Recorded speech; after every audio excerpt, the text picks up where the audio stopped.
Please comment where you are watching in the world.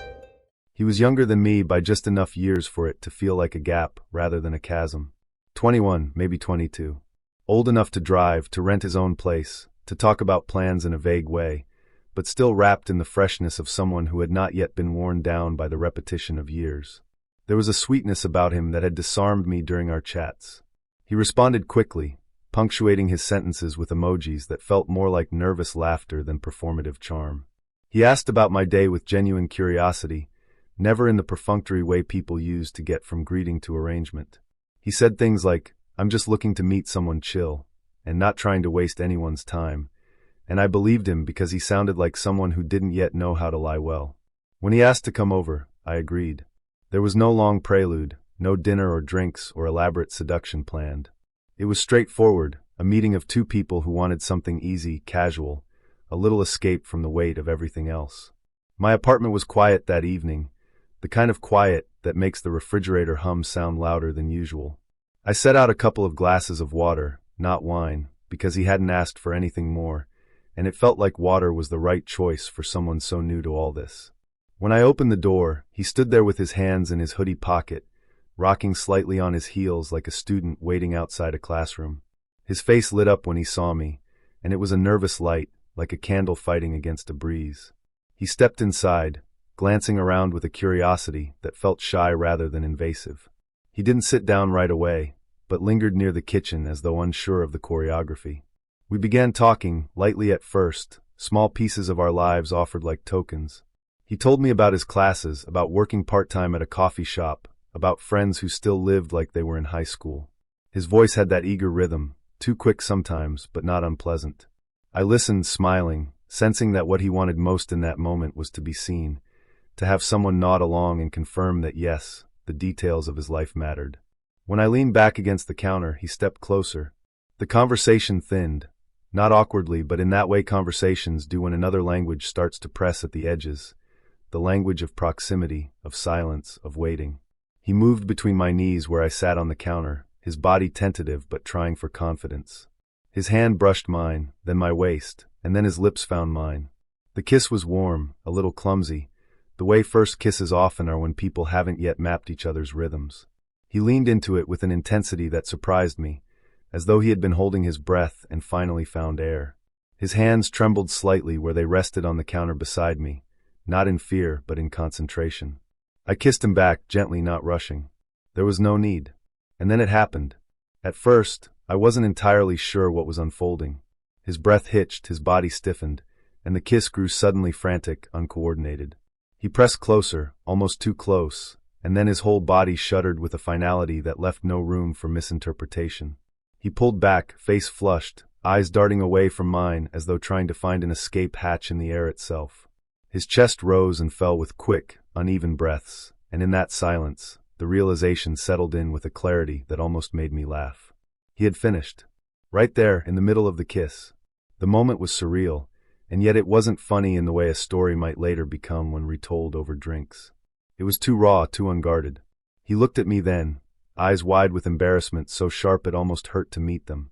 He didn't say sorry. He didn't say anything at all. He just stepped back, muttered something incoherent, and moved quickly toward the door. I called his name, softly, not to stop him but to ease the harshness of the silence. He didn't turn around. He pulled the door shut behind him, leaving me in the kitchen with the refrigerator hum and the glass of water still sweating on the counter. For a long time, I just sat there on the counter, my lips tingling faintly with the ghost of the kiss, my mind replaying the scene in quiet loops. I wasn't angry. How could I be? There was nothing malicious in what had happened.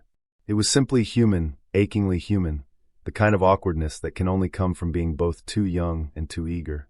But beneath the awkwardness was something else, a tenderness almost. A reminder of what it means to be vulnerable in front of another person, to risk humiliation in pursuit of intimacy.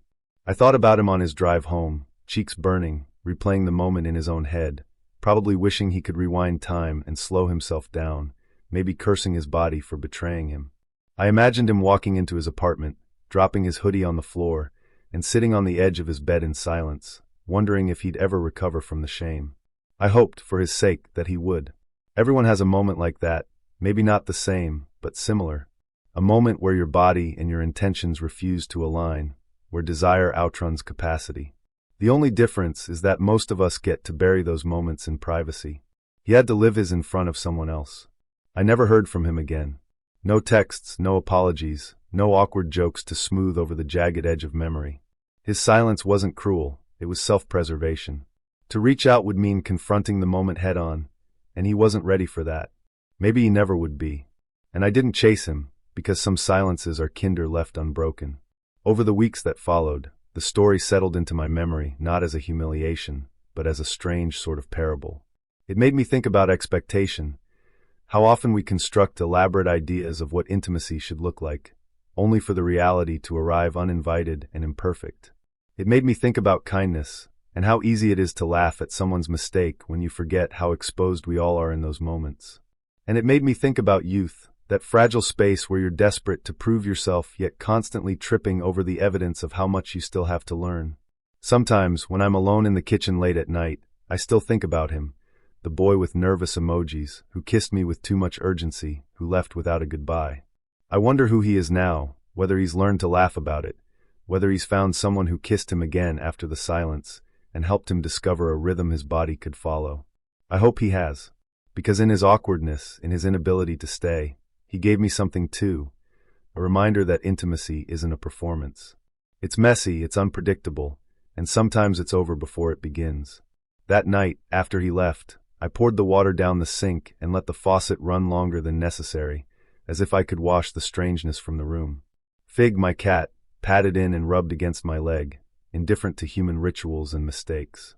I scooped him up, burying my face in his fur, grateful for the uncomplicated warmth of his presence. The apartment felt steady again, though I knew the story would linger.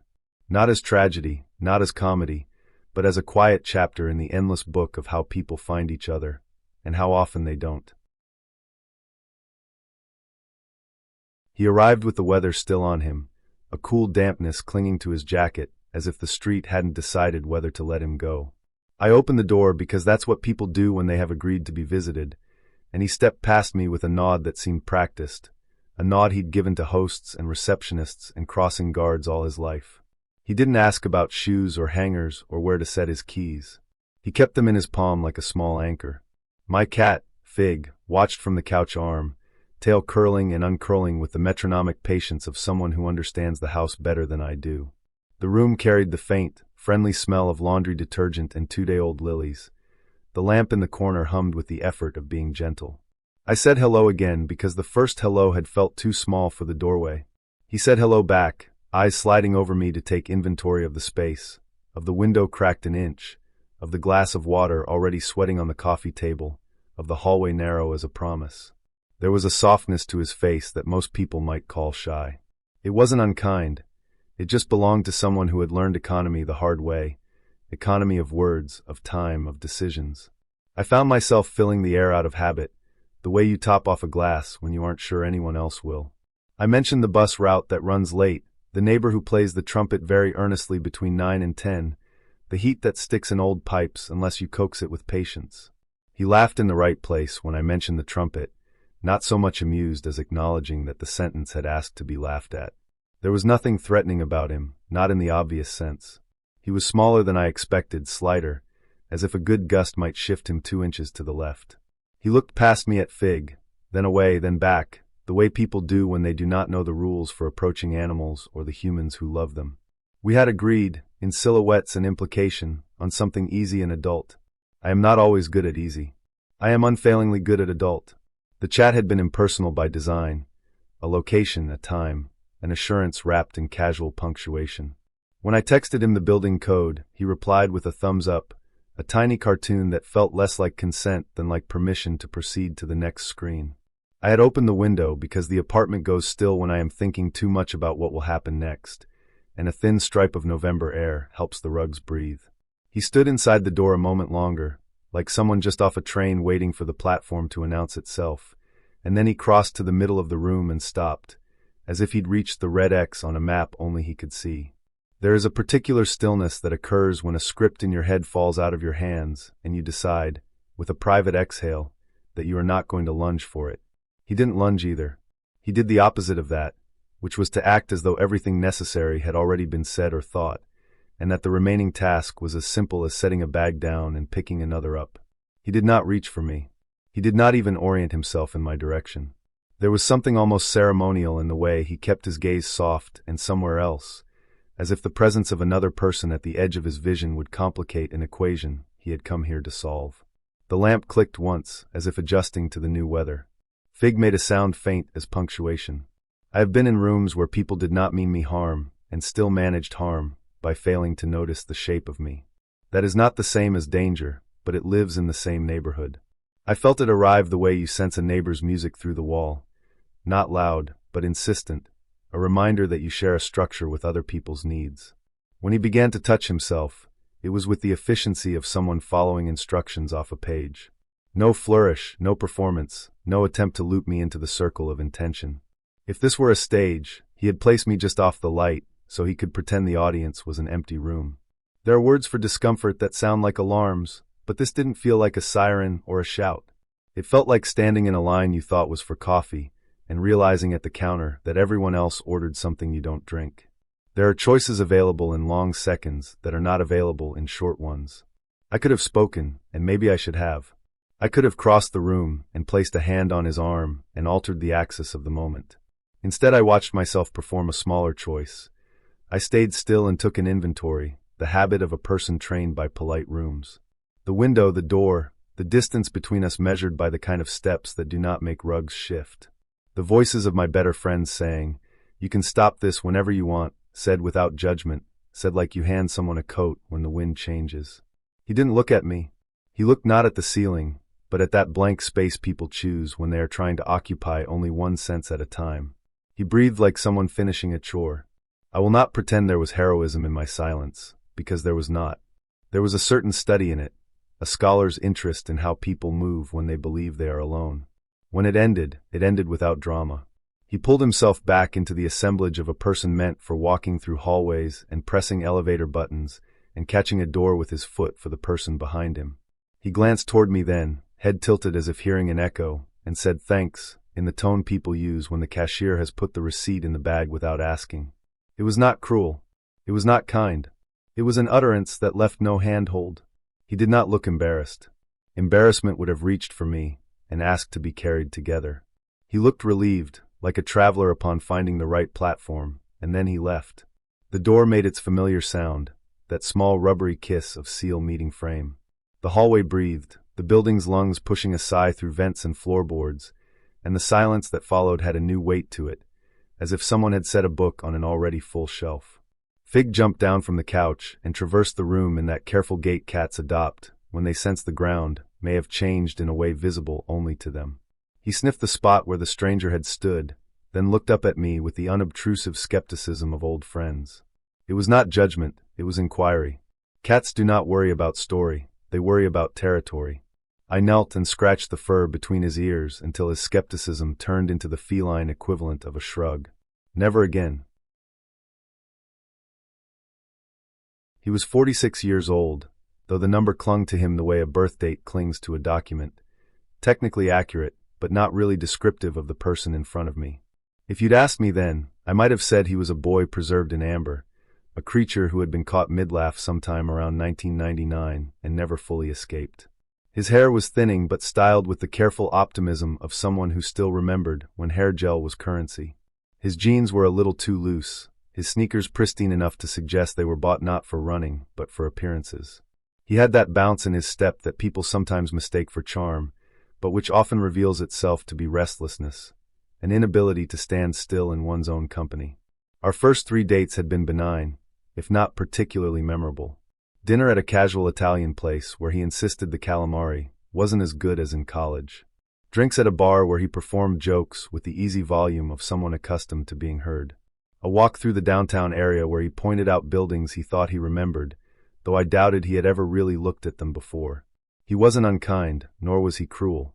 He simply seemed to live at a different tempo, his presence wound tighter than mine, as though every moment carried the potential for a punchline or a pratfall. By the 4th date, I had already begun to weigh the balance sheet of whether to continue. Nothing glaring had gone wrong, but nothing had gone right either. He suggested dinner at his place, and I agreed, partly because I wanted to know if the boyishness was a costume that melted when he was on his home turf. His apartment was neat, almost too neat, the kind of neatness that signals either meticulousness or avoidance. The furniture was basic but new. The walls had the bland neutrality of a model home. There was little evidence of a life lived, no bookshelves, no family photos, no half-finished projects on the counter. The only personal touch was a massive framed print of a college football game, frozen mid-play, the crowd blurred into a sea of anonymous applause. We ate takeout on the couch, and he talked about old friends he still texted, about parties in his 20s that had blurred into epic nights, about jobs that never stuck but were always just stepping stones. I nodded and listened, and though part of me found the stories shallow, another part noticed the undercurrent. He clung to those memories the way a swimmer clings to a floating log, not because it is luxurious, but because it is what keeps you from drifting under. After dinner, he stood abruptly, an energy flashing through him, as though he had been waiting for the curtain to rise. "Want to see something?" he asked, already heading down the hallway toward his bedroom. His grin had a rehearsed brightness to it, the kind you see in a child about to perform a trick that has been done 1,000 times, but is still, to them, miraculous. I followed, hesitant but curious. His bedroom was as bare as the rest of the apartment, bed neatly made, a nightstand with no books or water glass, blinds drawn tight. He turned to me with the mischievous look of someone about to reveal a secret door. "Check this out," he said. Then, without hesitation, he sprinted across the room and leapt into the air, curling his legs to his chest like a schoolboy at a swimming pool. For a moment, it was almost impressive. The height, the commitment, the sheer childish absurdity of it all. But the instant his body collided with the mattress, the bed frame gave way. The wood splintered with a crack so loud I felt it in my teeth.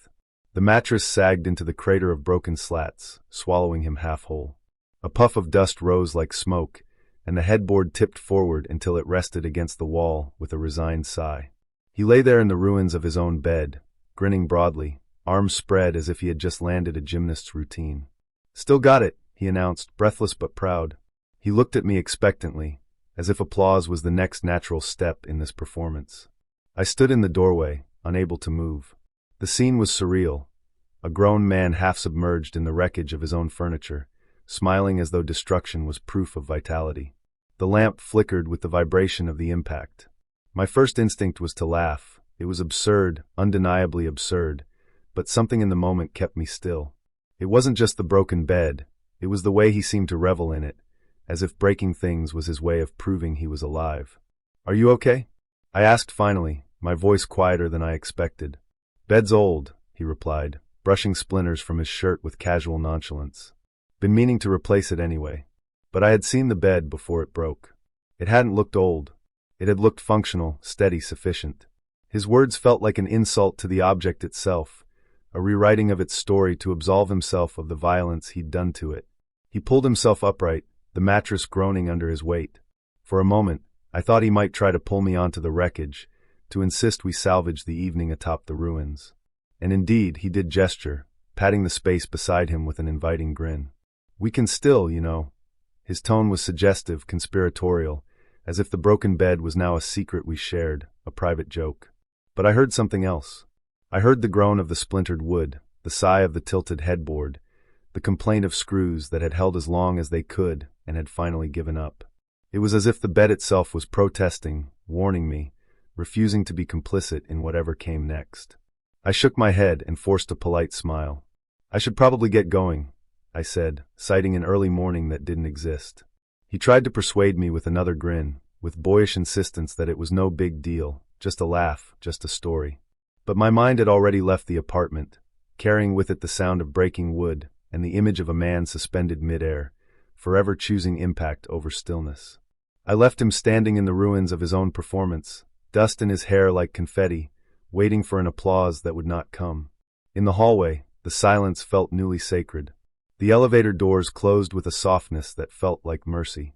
On the drive home, I kept thinking about the way he had celebrated the break instead of acknowledging it. I thought about how some people treat their lives as a series of cannonballs, dramatic leaps followed by impact, chaos framed as proof of vitality. They call it charm, call it fun, call it living in the moment. But behind it is a trail of broken things, bed frames, conversations, relationships, trust. Always moving, always leaping, never standing still long enough to see the wreckage they leave behind. I realized then that the boy preserved in amber wasn't frozen at all. He was still bouncing, still hurling himself against the structures meant to hold him. And those structures, whether wood or women, always seemed to give way in the end. It started like so many unremarkable evenings. A movie, something we both agreed on after a few exchanged messages about genre preferences. He wasn't charming, exactly, but he had that plain kind of friendliness that makes you think an uneventful evening is the worst that could happen. I told myself that sometimes uneventful is good. Sometimes uneventful is safety. The apartment was tidy in a way that suggested recent effort.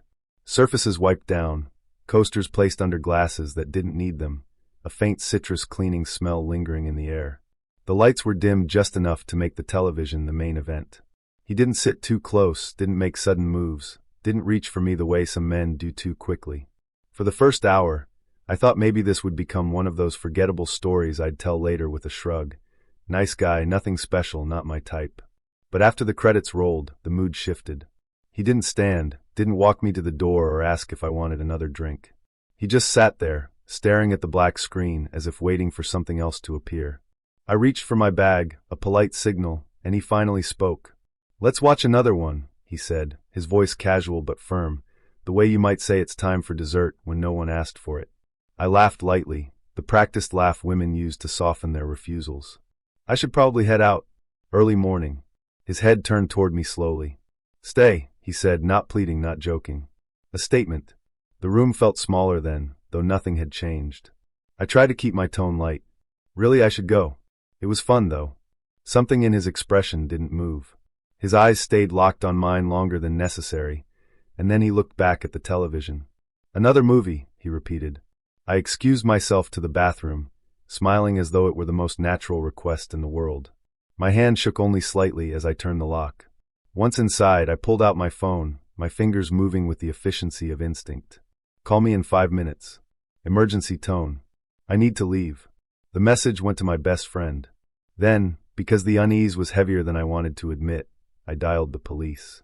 My voice was calm, deliberate. I explained I felt unsafe, that a man was refusing to let me leave, that I needed assistance. They said someone would be there soon. I stayed in that bathroom longer than necessary, listening to the silence on the other side of the door. It was not the silence of someone scrolling their phone or pouring a drink. It was the silence of someone arranging themselves, waiting. When the knock came, not at the bathroom, but at the front door, I knew it wasn't him. Relief rushed through me, but it collided with another sound that froze me, a dragging, a soft clatter, the scrape of metal against wood. By the time I emerged, the police had already entered. Their voices were steady, professional, carrying that tone meant to calm everyone at once. And then I saw the table. Every knife he owned was spread across it, arranged with a kind of obsessive precision from smallest to largest. Paring knives, steak knives, a serrated bread knife, a cleaver that caught the light like a grin. Each one laid out on clean towels, as if prepared for surgery or ritual. He stood beside them, his hands loose at his sides, expression unreadable. The officers moved quickly, stepping between us, asking him questions I couldn't hear through the rushing in my ears. He didn't resist. He didn't shout. He simply watched me with a strange calmness, his lips curling into something that wasn't quite a smile, but wasn't quite neutral either. And then, in the quiet space between their words, I saw his mouth form shapes I could still recognize. Next time, they escorted him out, their hands guiding him firmly, but not violently. He didn't look back at the knives. He didn't need to. They had already done their work, not in action but in implication. I sat down because my legs demanded it. The officers asked me questions, practical things. Did I know him well? Had he threatened me? Had he touched me? I answered as best I could, though my voice kept catching on the strangeness of it all. No, he hadn't threatened me. No, he hadn't touched me. And yet, there on the table, the threat had been alive, undeniable, breathing in the neat alignment of steel. They told me I had done the right thing. That was the phrase, the right thing, as though safety were a moral decision rather than a human need. They gave me a case number, handed me a slip of paper that suddenly felt too flimsy for the weight of what had just happened. When they left, the apartment was still, except for the knives. The officers hadn't taken them.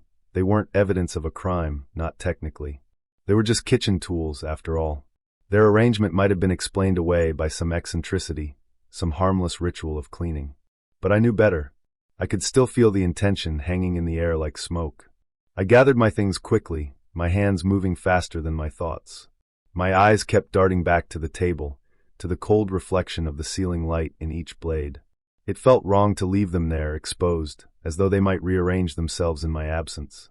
But they weren't mine to touch, and I wanted no further contact with anything he had owned. The hallway outside smelled of old carpet and neighbors cooking, so normal it nearly undid me. I walked briskly to my car, every sound amplified, the click of my heels, the creak of the elevator, the slam of the door behind me. When I finally sat behind the wheel, I locked the doors before even turning the key. My breath fogged the windshield, and for a long moment, I couldn't bring myself to drive. Later, when I tried to explain the evening to friends, the words felt thin.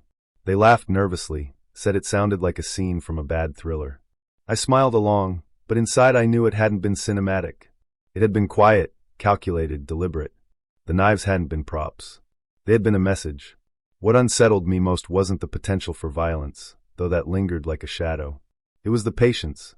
The way he had sat there, insisting on another movie. The way he had taken his time arranging the knives, knowing I was in the bathroom just feet away. The way he had smiled as though this was all rehearsal, and I had interrupted him mid-scene. For weeks afterward, I avoided movies at home. I avoided men who insisted on plans at their apartments. I avoided silence that stretched too long. The memory wasn't loud, but it was persistent. It crept into the edges of ordinary moments, a reminder that the line between uneventful and terrifying is thinner than anyone wants to believe. The first date was ordinary in the way first dates often are. We met for drinks at a bar that didn't ask much of us. Dim lighting, music loud enough to cover silences, waitstaff practiced in smiling at couples who looked like they weren't sure if they were couples. He was polite, a little nervous, though that wasn't unusual. He asked questions, made eye contact, laughed in the right places. I left thinking he was nice, not extraordinary, but harmless enough. When we hugged in the parking lot, it was the kind of hug that says thank you for coming out, thank you for trying. Nothing in that moment suggested that the night would become anything more than a memory that would fade quickly. I drove away, relieved in that subtle way you often are when a date hasn't gone badly, but also hasn't convinced you to rearrange your week for a second one. I didn't want to go straight home, though. Sometimes after dates I needed to cleanse the air with something banal. So I decided on Target. A store aisle feels steady in a way a bar conversation never does. I could lose myself in fluorescent light, in the rows of detergent and toothpaste and the gentle hum of normal life. But when I pulled into the Target parking lot, my stomach tightened. He was there, leaning against his car, parked a few rows down from the entrance, staring casually in my direction, as though we had planned to meet again. At first I told myself it had to be coincidence. Maybe he needed something from the store. Maybe he lived nearby. But he didn't walk toward the entrance. He stayed by his car, hands in his pockets, watching. I went inside anyway, though I bought nothing. I couldn't stop myself from glancing through the sliding glass doors every few minutes. His car hadn't moved. His posture was unchanged. A coincidence, I told myself again, but the word was beginning to feel thin. I decided not to linger. I left the store, deliberately turning in the opposite direction, and drove to Best Buy. The parking lot was brighter there, more open, the kind of place that feels exposed rather than concealed. For a moment, relief settled in. Surely this time, he wouldn't follow. But as I parked and glanced around, my chest tightened once more. He was there, too. Different car placement, same casual lean, same hands in pockets, as though he had been waiting for me to arrive.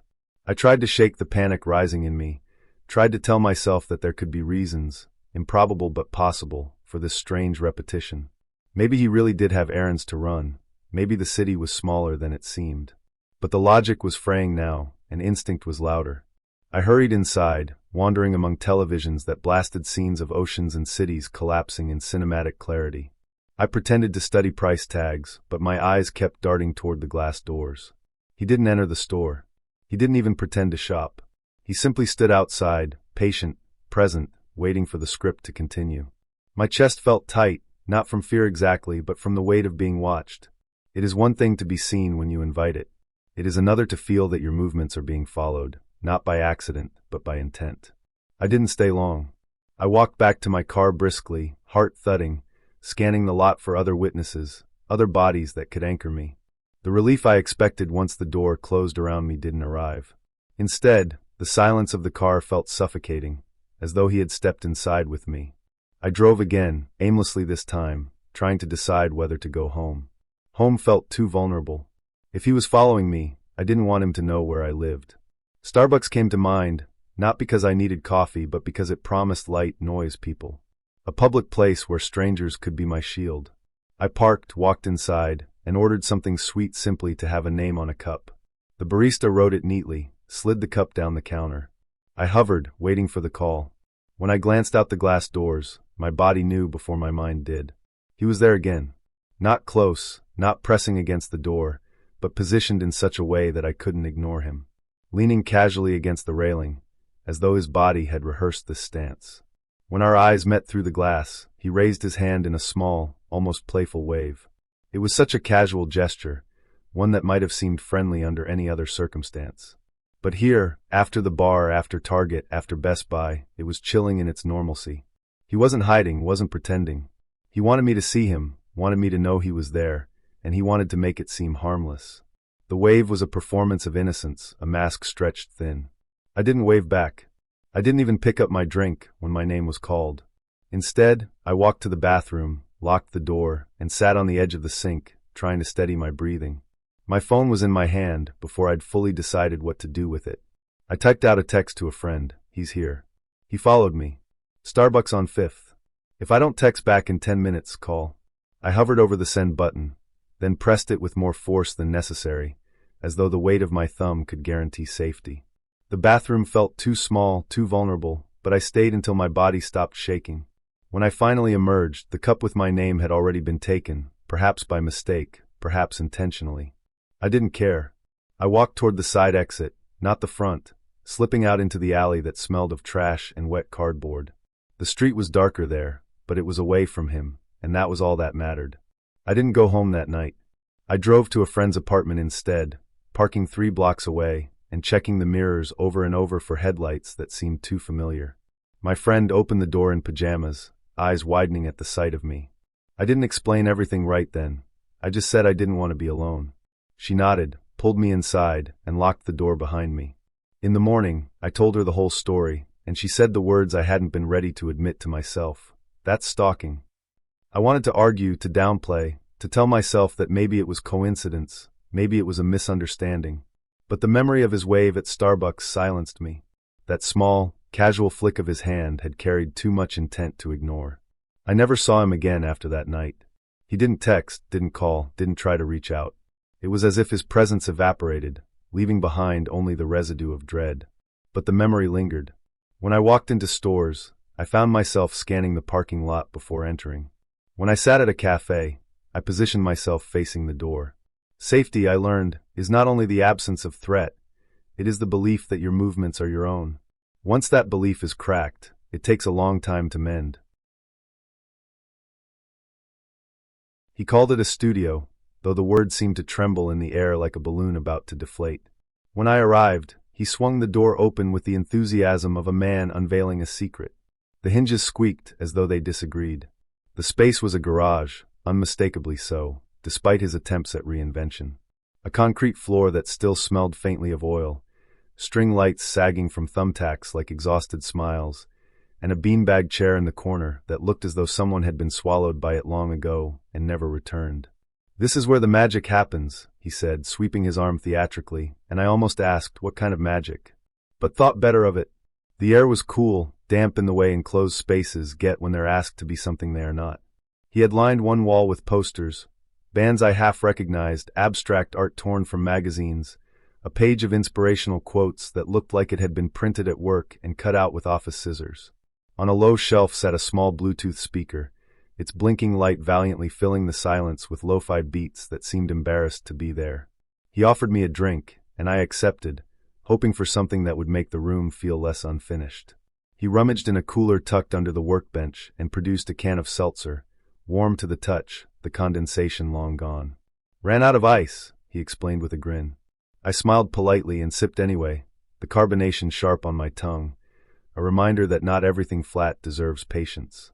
We talked, or rather, he talked, about how garages are misunderstood spaces, about how minimalism isn't just a lifestyle but a revolution, about how possessions trap us into thinking we are permanent. He gestured to the emptiness around us, as though it were proof of enlightenment rather than eviction.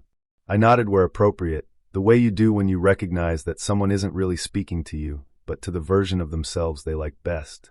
At some point, I excused myself. "Bathroom?" I asked, letting the word carry its full weight of necessity. He blinked, as though the concept itself had surprised him, then pointed vaguely toward the driveway. "Convenience store. Just a short walk," he said, as if outsourcing basic plumbing was a bold architectural choice rather than a flaw. I stepped outside, grateful for the cold night air, and followed his directions. The street was nearly empty, save for a loose shutter clicking against a building in the wind, keeping time with the absurdity of my evening. The convenience store glowed ahead, fluorescent and forgiving. Inside, the clerk looked at me with the practiced benevolence of someone who has seen worse at stranger hours. I used the restroom, washed my hands twice, and lingered longer than necessary among the aisles of chips and candy, comforted by the hum of refrigeration units and the neat geometry of packaged goods. On the walk back, I passed a house where a family was eating dinner. The window was fogged with laughter, silhouettes leaning toward each other over a table that looked too small for their abundance. It was the kind of ordinary scene that can feel almost holy when you've just come from a garage that insists on calling itself a studio. When I returned, he had cued a video on minimalism, the narrator's voice solemn and insistent, explaining how chairs are unnecessary and beds are indulgences. The volume was just high enough to feel like an argument. He muted it when I entered, as though embarrassed to be caught in the act of being educated. We sat together on the beanbag, which exhaled under our weight like an old dog resigned to company. The fabric was worn smooth in places, sticky in others. He leaned back comfortably, his arm brushing mine in a way that was probably intentional. He began talking about how bathrooms are social constructs, about how we only think we need them because society tells us we do. His eyes glowed with the fervor of a prophet, and I thought of the convenience store clerk, the real bathroom, the family in the warm window, and wondered if civilization might be built not on shared values but on shared plumbing. I smiled and nodded because I too have been 23 and convinced that the sound of my own theories was enough to heat a room. There was a tenderness in watching him believe himself so completely, even as I plotted the kindest exit. Eventually, the evening wound down. The lo-fi beat sputtered to an end, the beanbag groaned as we stood, and he walked me to the door with the gallantry of a man who believes he has given a tour of Versailles. "Next time I'll have chairs," he said with a grin, as though furniture was a love language. "Next time I'll bring a toilet," I replied, my smile softer than my words. He laughed, and for a moment we were co-conspirators in the absurdity. The night itself seemed to chuckle too, the wind knocking gently at the siding, the spider descending halfway from a beam before reconsidering its own involvement. I walked to my car with relief blooming in my chest, the cool air washing the smell of damp concrete from my clothes. Driving away, I thought about how dates reveal themselves in layers, sometimes through questions, sometimes through silences, sometimes through the absence of plumbing. We met at a place that looked like it had been designed by a committee with a soft spot for Edison bulbs. The menu listed the provenance of the olives as if we might quiz the bartender, and everyone spoke half a decibel lower than usual, as though the air itself required courtesy. He arrived right on time, shook my hand in a way that suggested he had practiced being dependable, and told me my jacket was very you, which didn't mean much but managed to feel kind anyway. Conversation warmed quickly, the easy kind that loses its edges as soon as the first drink takes the chill off the day. He asked about my job, and I told him the sanitized version. He told me about his, which involved deliverables and client expectations, and the weekly pilgrimage to a salad chain that had convinced him he loved kale. He had an agreeable face, the sort that can nod with conviction about almost anything, and though he did most of the talking, I didn't mind at first. It felt like watching someone pace a room deciding where the sofa should go. Unnecessary, perhaps, but not uninteresting. There is a rhythm to early dates, an alternation of revelation and retreat, and we followed it faithfully. He touched the condensation on his glass the way nervous people do when they need their hands to be employed. I watched the circles his thumb made until they became a quiet metronome. He spoke about travel with the earnestness of someone who thinks a stamped passport is a personality trait. He told me he preferred cities to beaches because he likes a little grit, and I thought, not uncharitably, that grit is what people call inconvenience when they want it to sound like character. When he asked about books, I brightened and said a few titles that had followed me from apartment to apartment like faithful plants. He nodded enthusiastically and confessed he hadn't read anything without an index since graduate school, which I took as honesty rather than failing. Through it all he was pleasant, attentive enough to make me feel witnessed if not wholly seen, and I remember thinking that I could, with minor lifestyle adjustments, imagine a second date. The moment arrived without warning, as these moments do. We had shared a small plate of something drizzled and agreeable, and the server had just cleared the bread that neither of us wanted, but both of us had torn to pieces. He leaned back and crossed his arms in a way that made his watch flash like a road sign, and he smiled at me with a frankness that should have been disarming and somehow wasn't. "You know," he said, as if presenting a considered conclusion, "I probably wouldn't date you, but I would definitely sleep with you." He delivered it with the practiced calm of a man offering a compromise he considered generous, a man who has learned to dress desire as information. I watched the words arrive and settle in the space between us like a glass someone had set down without a coaster, a ring already forming, a small damage no one planned for. I didn't speak right away.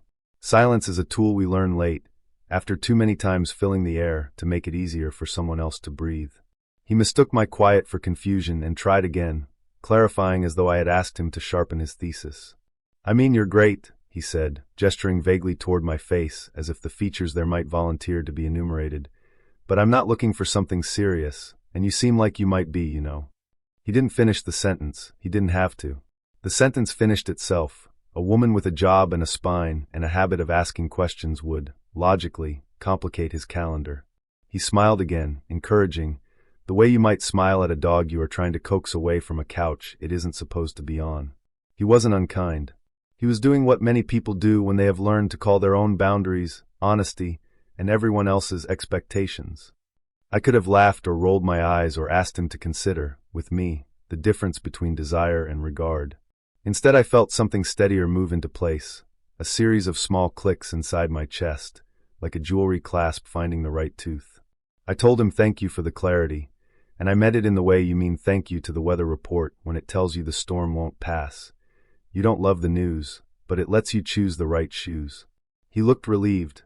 Men often do when women decline to make a scene, and he reached for the check with a flourish that suggested he was about to mitigate the awkwardness by performing care in its most basic form.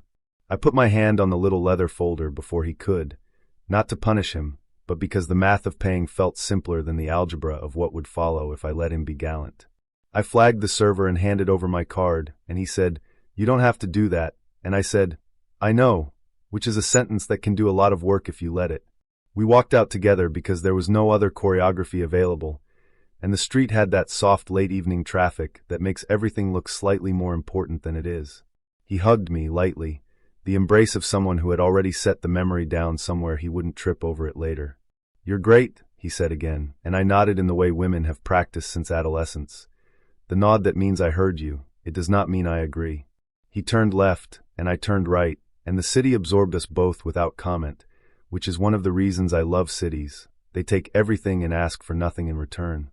Driving home, I let the radio do its job for a few minutes, and then I turned it off because everything it had to say felt like a poster taped over a cracked wall. My thoughts arranged themselves with an efficiency I hadn't expected. I found myself building a museum in my head, each room labeled for a type of almost. There was the gallery of nearly, where the plaques listed the ways I had made myself smaller to fit someone else's sense of scale. There was the wing of if only, full of exhibits where I had spoken in a voice not my own to keep the peace of a dinner table. The central hall was called Almost, and in it hung notes from boys and men who had admired my laugh but not the places it came from, who had loved the way I listened but not the questions that followed, who had adored my body in a way that erased the history written on it. I walked that imaginary hall without bitterness, exactly. What I felt was closer to an archivist's attention, a respect for the accumulated weight of what we carry when we are taught to make ourselves agreeable. At home, the apartment received me with the modest grace of objects that do not ask for stories. I fed the plant I always forget and opened a window an inch because the evening had earned fresh air. In the bathroom, with the small light that makes truth look gentler, I considered my hair and then, with the theatricality of a person giving herself a ceremony, I cut my bangs. They were not good bangs, not in a magazine sense, and they were not meant to be. They were bangs that said, I can alter something that belongs to me without asking permission. I laughed at my uneven handiwork, and the laugh was not self-laceration. It was relief, the kind that arrives when you let yourself be silly in a context where nobody gets hurt. It was supposed to be a light-hearted dinner, one of those dates you agree to because it feels manageable. No elaborate plans, no long drive, just fondue at a little restaurant that tried very hard to be whimsical. The kind of place where the walls were painted with murals of wine barrels and grapevines, where couples leaned in over bubbling pots of cheese and broth, pretending they were continental and sophisticated. We'd met a few times before. He was older than me by a handful of years, comfortable in his body, but not in a way that suggested arrogance. On paper, he was perfectly reasonable. Steady job, no exes hovering in the wings, enough interests to fill the silences. If anything, I expected the evening to be pleasant but forgettable. The server set the pot of broth between us, steam curling upward as though the evening had been staged with atmospheric effects. The little trays of raw meat and vegetables looked delicate, almost toy-like, skewered on long forks with colored ends, so we wouldn't confuse them. I remember thinking that fondue was an oddly intimate meal, cooking together, timing bites, leaning over the same bubbling space. Maybe that intimacy was what drew me to agree to the date in the first place. For a while it was fine. We dipped, we chewed, we laughed about who dropped more pieces into the pot. The broth hissed and spit occasionally, droplets staining the paper napkins in tiny constellations. He talked about his work, about colleagues who seemed trapped in offices forever, about a recent trip he wanted to repeat. Nothing remarkable, nothing alarming. And then it happened. He stabbed a piece of steak, lowered it into the broth, and lost it. It slipped off his fork and disappeared into the swirl of boiling liquid. He frowned, peered into the pot, muttered something about clumsy fingers. A moment later, I lifted my own fork, retrieved a cube, and placed it on my plate. That was the moment everything shifted. "That's mine," he said sharply, pointing at my plate. I blinked, confused. "Sorry? That piece of steak, you took mine." I glanced down. The cube looked identical to every other cube. "I just pulled it out of the pot," I said, keeping my tone light, assuming he was joking. But his face had hardened. His voice rose, carrying across the restaurant with a clarity that made heads turn. "You stole it. That was my piece." At first, I laughed nervously, hoping humor would diffuse whatever strange energy had taken hold of him. "They're all the same, aren't they? I'll cook another one." But he didn't soften. His voice grew louder, each word striking like a hammer against the table between us. "No. You took it. That was mine. You don't just take someone else's food like that." The people at the next table froze, forks suspended halfway to their mouths. The server, halfway through pouring wine at another table, turned her head slightly in our direction. My face burned, not from guilt but from the weight of eyes on me. "It's just a piece of steak," I said quietly, trying to contain the situation before it ballooned further. "It's not just steak," he shot back, his hands gripping the table as though anchoring himself. "It's about respect. You don't steal from people. You don't just decide something's yours." He went on like that for several minutes, his words looping in circles, each repetition making the absurdity feel heavier rather than lighter. He talked about fairness, about honesty, about the principle of it all. His voice grew theatrical, almost sermon-like, echoing across the hushed restaurant. I sat there frozen, my appetite gone, my only focus on shrinking small enough to vanish into the upholstery. The server finally approached, placing a gentle hand on the back of his chair. "Is everything all right here?" she asked, her tone professional but laced with caution.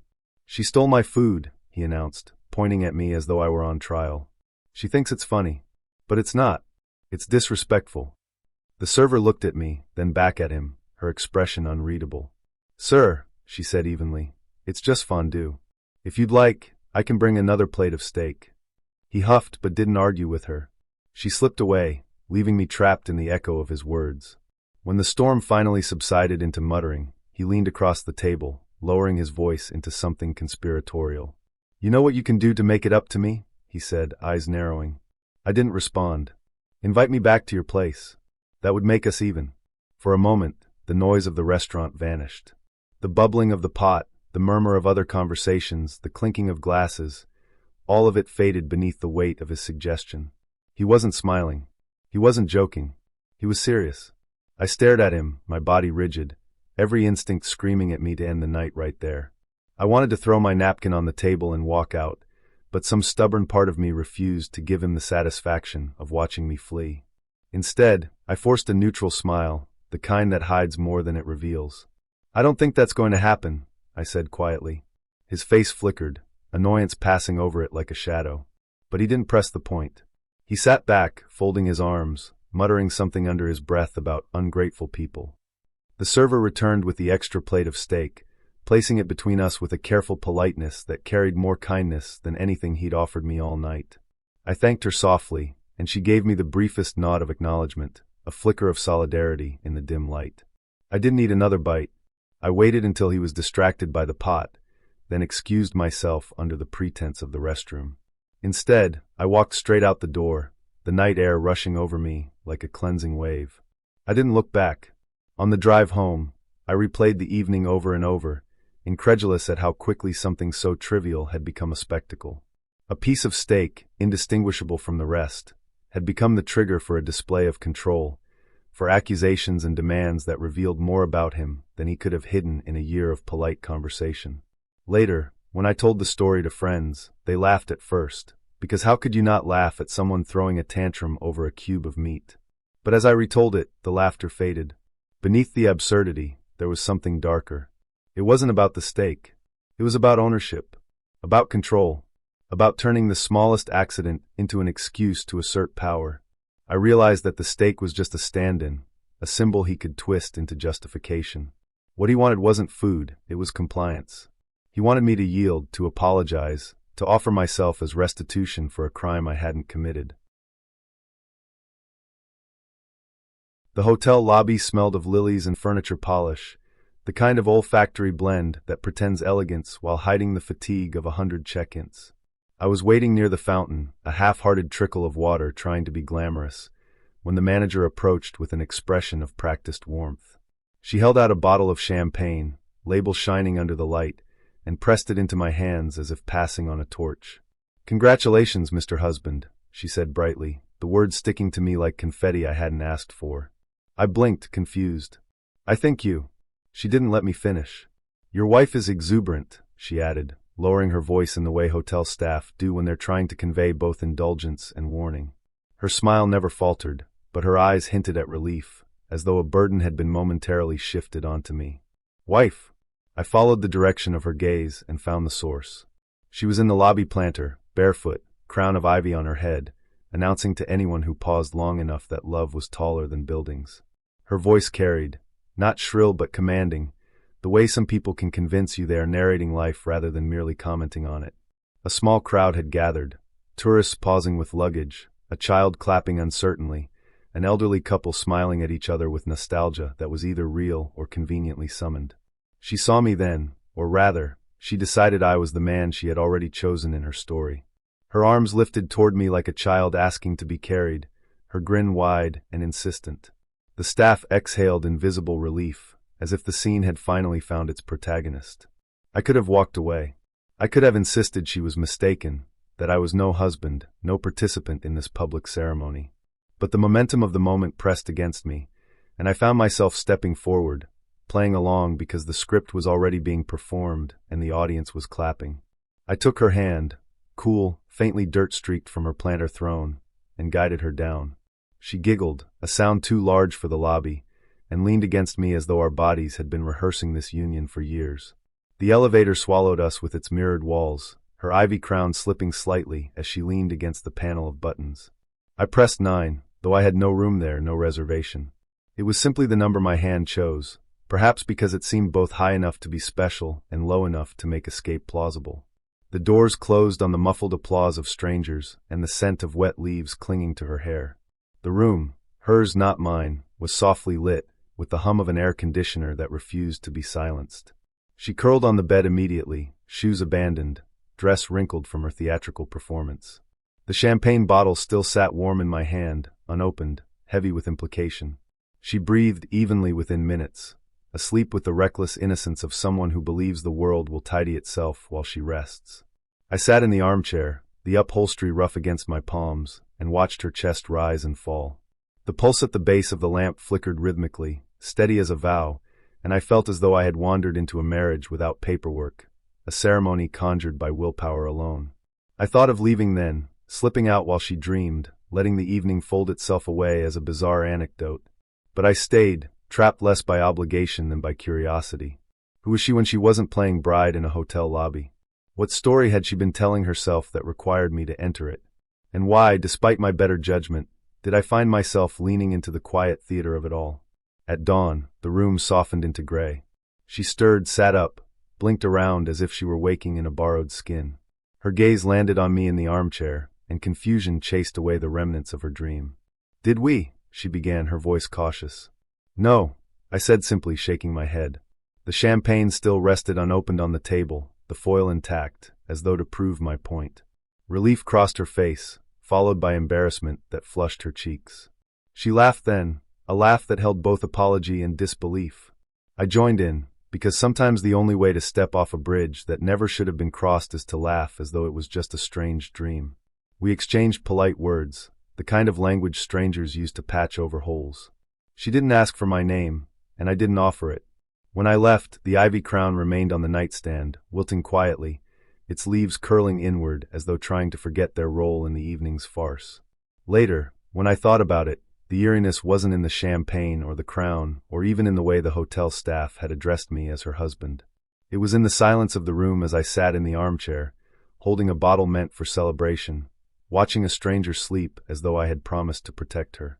It was in the way the carpet's pattern repeated like small vows, in the way the siren outside moved slowly past, reluctant to interrupt. It was in the realization that sometimes the world hands you a script, and you act it out, because refusing feels harder than pretending. I never saw her again. She vanished into the city, or perhaps into another hotel lobby, another audience willing to believe for a moment in the story she carried. But every time I open a bottle of champagne now, I remember the weight of that one left sealed. The night it symbolized not joy, but the strange, fragile theater of people needing something so badly they make it true for a while. The restaurant was dim in that carefully curated way, the kind of darkness that made candles seem like revelations rather than ordinary wax. Each table had its own small sphere of light, enough to illuminate the plates and faces, but not enough to banish the shadows pooling in the corners. It was a place designed to suggest intimacy, to make every conversation feel like a secret. I had agreed to dinner here because he had insisted, describing it as a setting befitting the kind of ideas he wanted to share. That phrasing alone should have been warning enough, but curiosity is its own trap, and I had walked into it willingly. He was already seated when I arrived, leaning back in his chair with the self-satisfied air of a man rehearsing for a speech. His tie was too tight for the casual atmosphere, his hair combed with an exactness that suggested preparation beyond necessity. He stood quickly, kissed the air near my cheek in a gesture that felt borrowed from a different culture, and guided me to my chair with one hand hovering at my back. The waitress appeared, a slip of grace in black attire, and poured water with the solemnity of a priest offering wine. I opened the menu, scanning the glossy pages, while he folded his hands and looked at me with an intensity that seemed too large for the moment. Before I could choose a dish, he began. "I want to tell you about an opportunity," he said, his tone deliberate, measured, as though rehearsed in a mirror. I smiled politely, waiting for him to elaborate, but he paused, letting the silence settle as though it were the foundation of what would follow. His eyes glittered, not with nerves but with the satisfaction of a man who believes he is unveiling something monumental. He leaned forward slightly.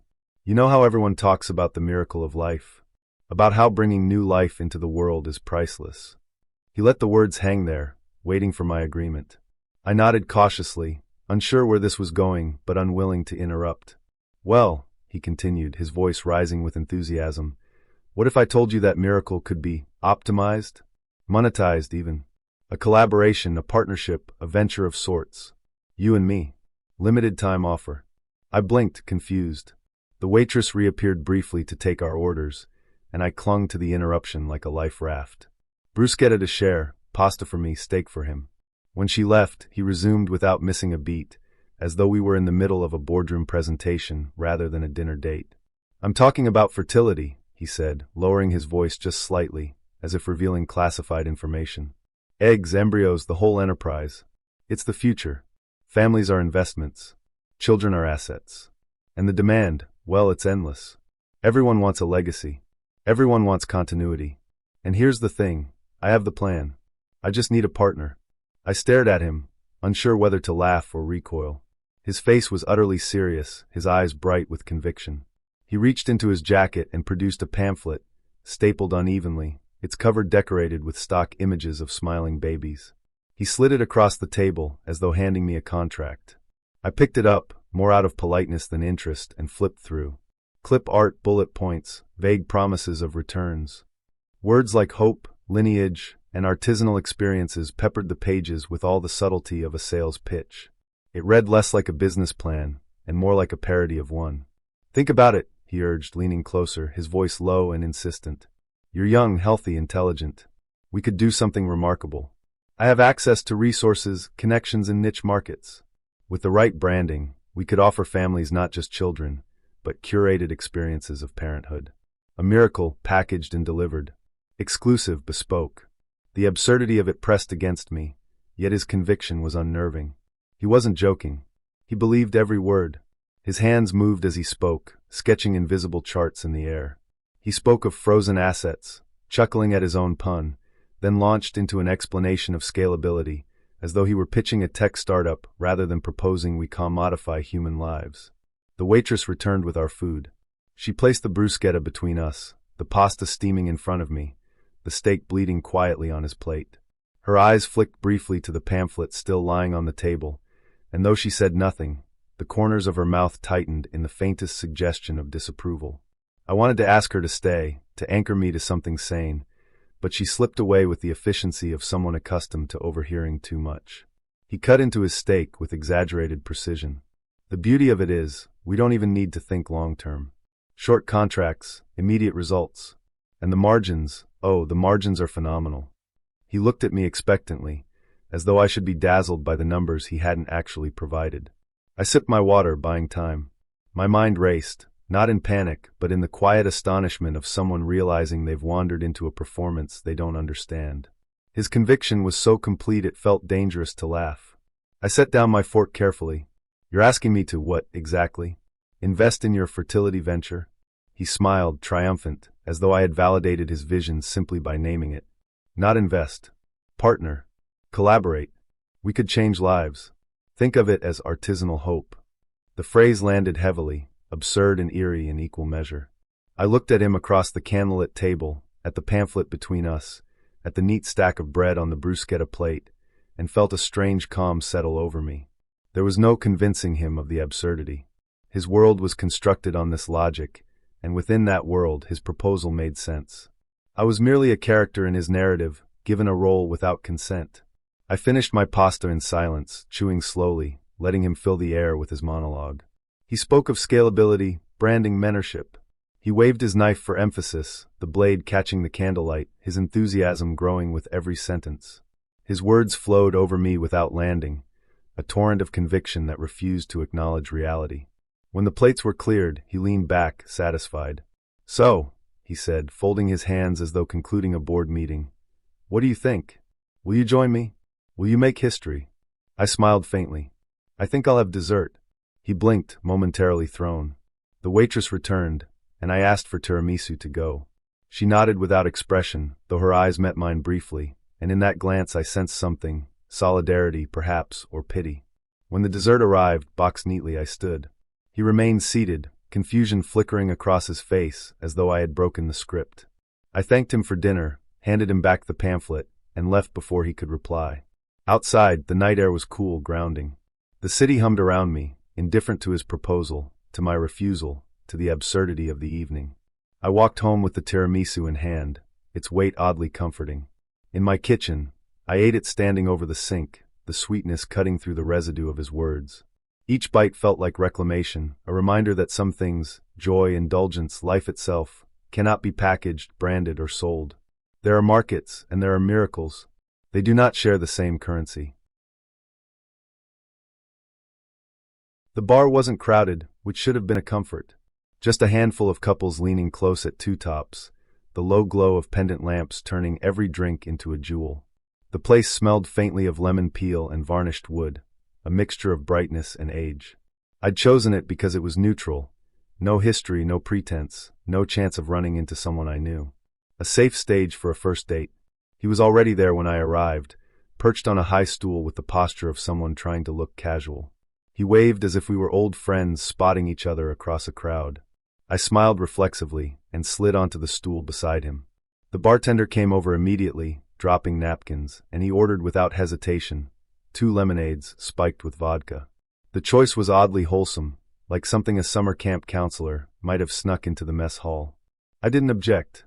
Lemonade is hard to hate. The first sips were bright and sharp, sugar and acid colliding on the tongue. We talked in the practiced rhythm of strangers testing compatibility. Jobs first, he explained his in a way that used all the right nouns but none of the verbs, as though his work was something that happened to him rather than something he did. I described mine with equal vagueness, abbreviating it into a sentence that felt like a business card. Then came travel, food, pets. He asked questions in the way of someone ticking boxes rather than following curiosity, but it was better than silence. The conversation coasted along, pleasant enough, until the subject shifted the way conversations sometimes do, abruptly, without logic, as if a hidden hand had flipped the page. I don't remember what led us there. Maybe it was a mention of hospitals in passing, maybe something about resilience. Whatever the bridge, I found myself saying it, that I'd had leukemia as a child. 3 years old. Too young to understand, old enough to remember in flashes. He blinked, took a sip of his drink, and then said, "Oh, that's not that bad." The words landed softly, almost kindly, but they carried a weight that pressed the air out of me. Not that bad. The room seemed to contract by degrees. The lights were no dimmer, the music no louder, yet everything pressed closer. I watched him as he continued drinking, unbothered, his expression open in the way of someone who believed he'd said something reasonable. I smiled because that's what I've been trained to do, smooth over awkwardness, protect the other person from the jaggedness of their own words. I said, "Well, I'm fine now." And that was true, in the way survival is technically true. But I wasn't fine, not in that moment. I remembered the wallpaper in the children's ward, faded balloons marching across yellow paint. I remembered the nurses who sang as they unhooked 4 lines, who could turn a sticker into a universe if they handed it to you with ceremony. I remembered the way adults spoke around me, switching to third person when they thought I wasn't listening. "She's a fighter. She's responding well. She might not make it." All of that lived in me still, and he had dismissed it with a phrase, as though leukemia at 3 were comparable to a scraped knee or a cancelled flight. I tried to explain gently. I told him about the long weeks, the hospital smells, the way I carried the weight of it long after the illness was gone. My words were careful, almost apologetic, as if sharing my history required permission. He nodded excessively, his head bobbing like a dashboard ornament, trying to project empathy without letting it actually land. "But still," he said brightly, "you're fine now. That's what matters." I looked at him, at the neat lines of his shirt, the glass sweating against his hand, and I realized he wasn't dismissing me out of cruelty.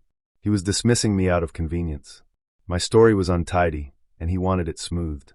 He wanted the version that ended with triumph, not the one that included scars. I said nothing.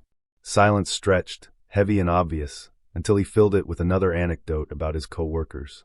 I let him.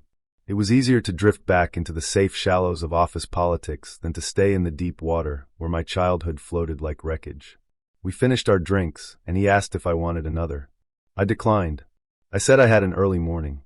We hugged briefly outside the bar, and he told me again how positive I was. The word hung between us like a balloon that had already started to deflate. Walking home, the night air tasted faintly of lemon, sour at the edges. I wondered how many times I had sanded down my own stories to spare someone from splinters they would never feel.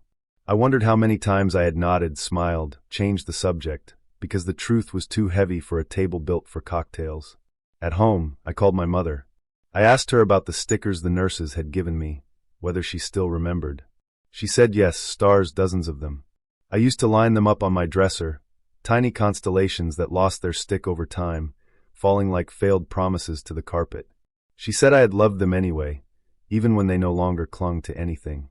After the call, I sat quietly, turning the memory over in my hands. The man at the bar would never know what those stars meant. He would never understand that survival is not a clean line from sick to well, but a landscape you carry inside you, uneven and scarred, beautiful in ways that make no sense to others. My phone buzzed. A message from him. "You're so positive." I stared at the word until it unraveled. Positive. The thing my doctors told my parents in whispers. Positive. The test result that set the whole ordeal in motion. Positive. The adjective men use when they want to praise resilience without acknowledging its cost. I put the phone down without replying. The word echoed in my mind, empty and full at once, until finally it dissolved into nothing. In the weeks that followed, the memory lingered, not as a wound but as a reminder. I thought about the bar, about his easy dismissal, about my own reflexive smile. I thought about how much of survival is performance, not the fight itself, but the story you tell afterward, polished until it shines for other people's comfort. Sometimes, late at night, I replay the moment when he said, "That's not that bad." I imagine myself responding differently, not with silence, not with a smile, but with the truth unvarnished. I imagine telling him that it was bad, that it shaped me, that it left echoes in my bones. I imagine watching his face as he realized some stories can't be reduced to neat lessons. But I didn't. I chose politeness. And maybe that too is survival. Still, I carry the memory of the stickers, of the stars that fell from my dresser, of the nurses who made universes out of scraps. That, more than anything, is what makes me fine now. Not his affirmation, not his shallow optimism, but the resilience of small kindnesses that mattered when nothing else did. The invitation had sounded simple enough. A rooftop bar downtown, the kind with fairy lights strung in zigzags overhead and cocktails named after constellations. I'd been once before, dragged there by friends, and remembered the view, the city stretching out in neat geometry, each window a small square of someone else's evening. It was the kind of place where people posed for photos against the skyline and pretended the hum of traffic below was applause. I arrived early because I always do. The elevator doors opened onto a room full of chatter, music pulsing politely just beneath conversation. The night air was warmer than it should have been for the season, thick with perfume and aftershave, laughter, and clinking glasses. I scanned the crowd, searching for her. She saw me first. Our eyes met across the bar, and in that instant I thought the evening might actually unfold the way plans sometimes do, smoothly without detours. But then her expression shifted, hardening into something unreadable. She turned on her heel and disappeared into the cluster of bodies near the railing. For a moment I thought I had misread the entire situation. Perhaps she hadn't wanted to meet at all. Perhaps this was her way of cutting it short before it began. I considered leaving. But the city was spread before me, glittering with the indifference of thousands of lives, and I found myself rooted to the spot. I ordered a drink, something citrus, garnished with a sprig of mint that looked tired, and sat at a small table near the edge, letting the skyline do its work. Minutes stretched. I checked my phone once, then again, though no messages arrived. The condensation on my glass slid down steadily, pooling on the napkin beneath. The crowd shifted around me. People arrived, people left, laughter swelled and fell like waves. Then my phone buzzed. A message from her. "You were rude to ignore me." I frowned, rereading the words as though they might rearrange themselves into something more coherent. I typed back, "I'm still here." "You walked away." A pause, then her reply, "You made me feel small." I stared at the screen, the words glowing like a warning. I looked around, half expecting to see a camera crew step out from behind the bar, some host with a microphone announcing the beginning of a social experiment. But there was no reveal, no audience. Just strangers sipping cocktails, their faces lit by strings of lights overhead. A balloon drifted upward from somewhere below, bumping against the railing before floating into the night. She reappeared 20 minutes later, moving through the crowd with deliberate steps, her chin raised in defiance. She stopped at my table, her eyes sharp. "You ignored me," she said flatly. "You left," I replied, keeping my tone calm, as though logic might anchor the conversation. Our words reached each other delayed, distorted, as if traveling through water. She folded her arms, her shoulders squared, and the rooftop air seemed to tilt around us. Conversations nearby grew louder, as though the night itself was trying to drown us out. "I don't like feeling invisible," she continued, her voice steady but threaded with something brittle. "If I came all the way here, the least you could do is acknowledge me." "I did," I said more softly than I intended. "You saw me. You looked right at me." Her eyes narrowed, the silence between us stretching taut. For a moment I thought she might laugh, dismiss it all as some misunderstanding. But instead she said, "You're unworthy." Not cruelly, not even dramatically. She said it the way someone might comment on the weather, an observation, not an attack. The words landed with a peculiar weight, heavier than the syllables themselves. Around us, the city gleamed indifferently, each window a reminder of other lives unfolding without us. A siren began somewhere below, rising in a key I almost recognized, weaving itself into the music overhead. I wanted to argue, to ask her what game she was playing, to demand an explanation for the strange choreography of the evening. But something in her tone made me hesitate. It wasn't anger exactly. It was certainty, the conviction of someone who had already written the ending and was simply delivering her lines. We stood there, facing each other across the small table, while the rooftop carried on around us. Strangers laughed, glasses clinked, the city hummed. And yet, in that moment, it felt as though the entire night had narrowed to just the two of us, caught in a play neither of us had auditioned for. Finally, she turned, her movement crisp, and walked toward the elevator. The crowd parted for her without resistance, as though they understood their role in her exit. She didn't look back. The doors closed behind her with a muted chime, and I was left alone at the table, the condensation from my forgotten drink soaking through the napkin. I sat there longer than I should have, replaying the sequence in my mind. The look on her face when she first saw me. The messages accusing me of rudeness, of making her feel small. The strange declaration of unworthiness. It all felt both petty and profound, as though a minor social mishap had been elevated into a cosmic judgment.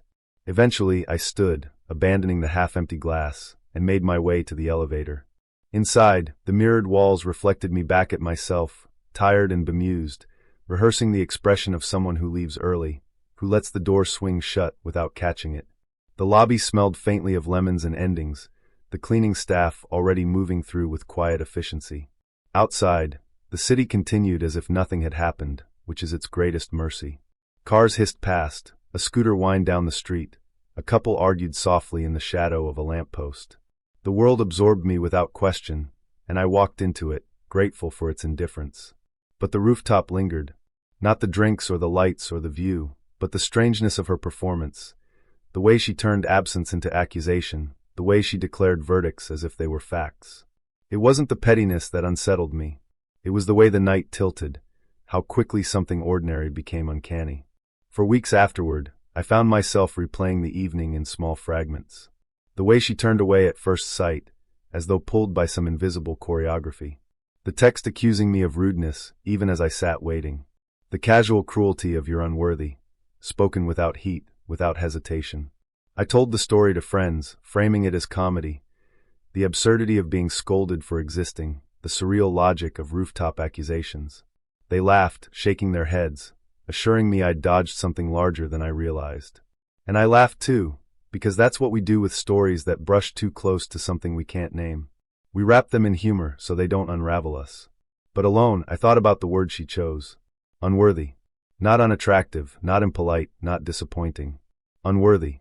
A word that implied some larger scale, some cosmic ledger I had been weighed against and found lacking. It felt less like an insult and more like a sentence, as though she had glimpsed something in me that I hadn't yet seen. We met in a bar where the lighting was designed to flatter, the kind that makes everyone prettier and less believable. The amber glow softened foreheads, erased blemishes, and blurred edges just enough to convince you that the stranger across the table could be someone you might actually know. He had the casual confidence of someone who thought he belonged in every room he entered, and for that night, I let myself believe it too. Our conversation skipped across safe surfaces, movies, work, music, like a stone thrown carefully to avoid sinking. He listened with the attentiveness of a man auditioning for reliability, nodding at intervals that were almost too precise, but not enough to ruin the effect. His laugh was slightly delayed, as if he waited to make sure he understood the joke before he committed. In the low hum of voices and the clink of glassware, I found myself relaxing. Nothing in his demeanor suggested the evening would end in anything but routine politeness. When he suggested we watch a movie at his place, I hesitated. I wasn't naive. I understood the implications. But his tone carried none of the aggressive push I had come to expect in similar invitations. He framed it casually, as if it were a continuation of our conversation rather than a proposition. "It's just down the street," he said. "I've got a projector set up. Makes everything feel like a theater." I agreed because it was easier than inventing a reason not to. His house was modest, forgettable from the outside, a square of siding and windows indistinguishable from its neighbors. Inside, It was cleaner than I expected, minimal decor, tidy kitchen counters, a couch that looked recently vacuumed. We settled into the living room, the projector casting a film across a blank wall, subtitles flickering softly in the dim light. For the first hour, nothing was amiss. He sat close but not too close, his body angled toward the screen rather than me. He didn't make unwelcome advances, didn't pepper the silence with innuendo. If anything, he seemed almost restrained, as though waiting for me to relax before showing more of himself. After the movie, he suggested we check something out in the basement. His voice was casual, but his eyes lingered on me in a way that unsettled. I stalled, asking why. He shrugged. I've been setting up a little space down there. It's different. You'll see. The stairs were narrow, the wood worn smooth by years of use. The handrail was sticky, as though painted too many times without ever fully drying. I followed him down, the air cooling as we descended, the smell shifting from domestic to something earthier. Concrete, dust, the faint musk of spaces that don't see daylight. The room below looked like a set. A mattress sat on pallets in one corner, covered with a thin sheet that didn't quite hide the stains beneath. A single tripod lamp cast harsh light, leaving the edges of the basement in shadow. On a workbench, coils of rope lay in neat spirals, next to duct tape, a pair of scissors, and a small metal box I didn't dare look into. I froze, my breath catching in my throat. "What is this?" I asked, forcing my voice to sound lighter than I felt. He smiled, not sheepishly, not apologetically, but with the satisfaction of someone unveiling a surprise. "A space," he said simply, as though that explained everything. He asked for my phone then, holding out his hand casually, as if requesting a pen. "So we can focus," he said. My pulse quickened. I hesitated too long, and he tilted his head, his smile sharpening. Reluctantly, I handed it over, telling myself I could retrieve it later, that refusing might escalate things too quickly. He placed it on the workbench, screen down like an offering. The door at the top of the stairs clicked shut. Not slammed, not locked with finality, just clicked, softly, politely, with the manners of a trap. He approached, lifting the rope with a kind of reverence. "Safe word." I joked, my tone brittle. He chuckled, as though indulging me, and brushed the rope against my wrist with practiced gentleness. The touch wasn't rough, but it was knowing. This wasn't his first time. I pulled back slightly. "I'm not comfortable with this," I said. My voice was steady, but inside, panic scratched at my ribs. He smiled again, calm, almost patient. "We've already started," he replied. The words landed heavy, as if the evening had been a contract signed in invisible ink. "There's a trick with fear. You hand it a job. If you let it roam freely, it tears through you like a wild animal. But if you give it something to do, count the exits, measure the space, track the rhythm of his breathing, it becomes useful." I counted. The distance to the stairs, 12 feet. The window above the workbench, small, probably sealed, but possible. His proximity, too close for running, not close enough to grab. I asked for the bathroom. My voice was calm, almost casual. He hesitated, suspicion flickering across his face. I held his gaze steady, as if my request was reasonable. Finally, he relented. "Upstairs," he said, handing me nothing, no rope, no leash, just his eyes trailing me as I ascended the stairs. The upstairs hallway light felt like a ladder, every step carrying me closer to air. In the bathroom, I locked the door with hands that shook only after the bolt slid into place. I scanned the room, window above the toilet, small but just wide enough. My body moved before my mind could second guess, climbing awkwardly, knees slipping against porcelain. I shoved the window open, the cold night air rushing in like a rescue. I fed myself through the slot inch by inch, scraping my hip, bruising my thigh. The drop to the ground was harder than I expected, knocking the breath from me, but I didn't stop. I ran barefoot across the yard, the gravel biting, the air tearing at my throat. The neighborhood was dark and different, but a porch light flicked on as I passed, and I screamed, a sound so primal it startled me. A door opened, a neighbor's face pale with shock, and I stumbled toward it. Words tumbled out of me, basement, rope, phone, fragmented but enough. They pulled me inside, locked the door, called the police. Later, I watched from their window as officers led him out of his house. His face was calm, composed, the same expression he had worn when he arranged the rope on the workbench. He told them it was a misunderstanding, that we had been playing, that I had panicked. His words were smooth, practiced, the kind of lies that slide easily into official reports. The police listened, their expressions uniform and exhausted, the way professionals look when they've seen too many basements. They asked me questions, took my statement, retrieved my phone from the workbench. I answered everything, but the words felt detached, as if I were reading from a script someone else had written. In the days that followed, people asked what had happened, and I told them pieces. Enough to explain the bruises on my hip, enough to justify the nightmares, but not enough to recreate the silence of the basement, the weight of the rope brushing against my wrist. Some things can't be translated into safe language. What I remember most vividly isn't the sprint across the yard or the neighbor's porch light, but the moment he said, "We've already started."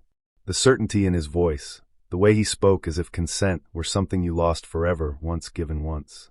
That's what haunts me, not the ropes, not the mattress, not the scissors, but the idea that he believed the story was his to write, that my only role was to play along.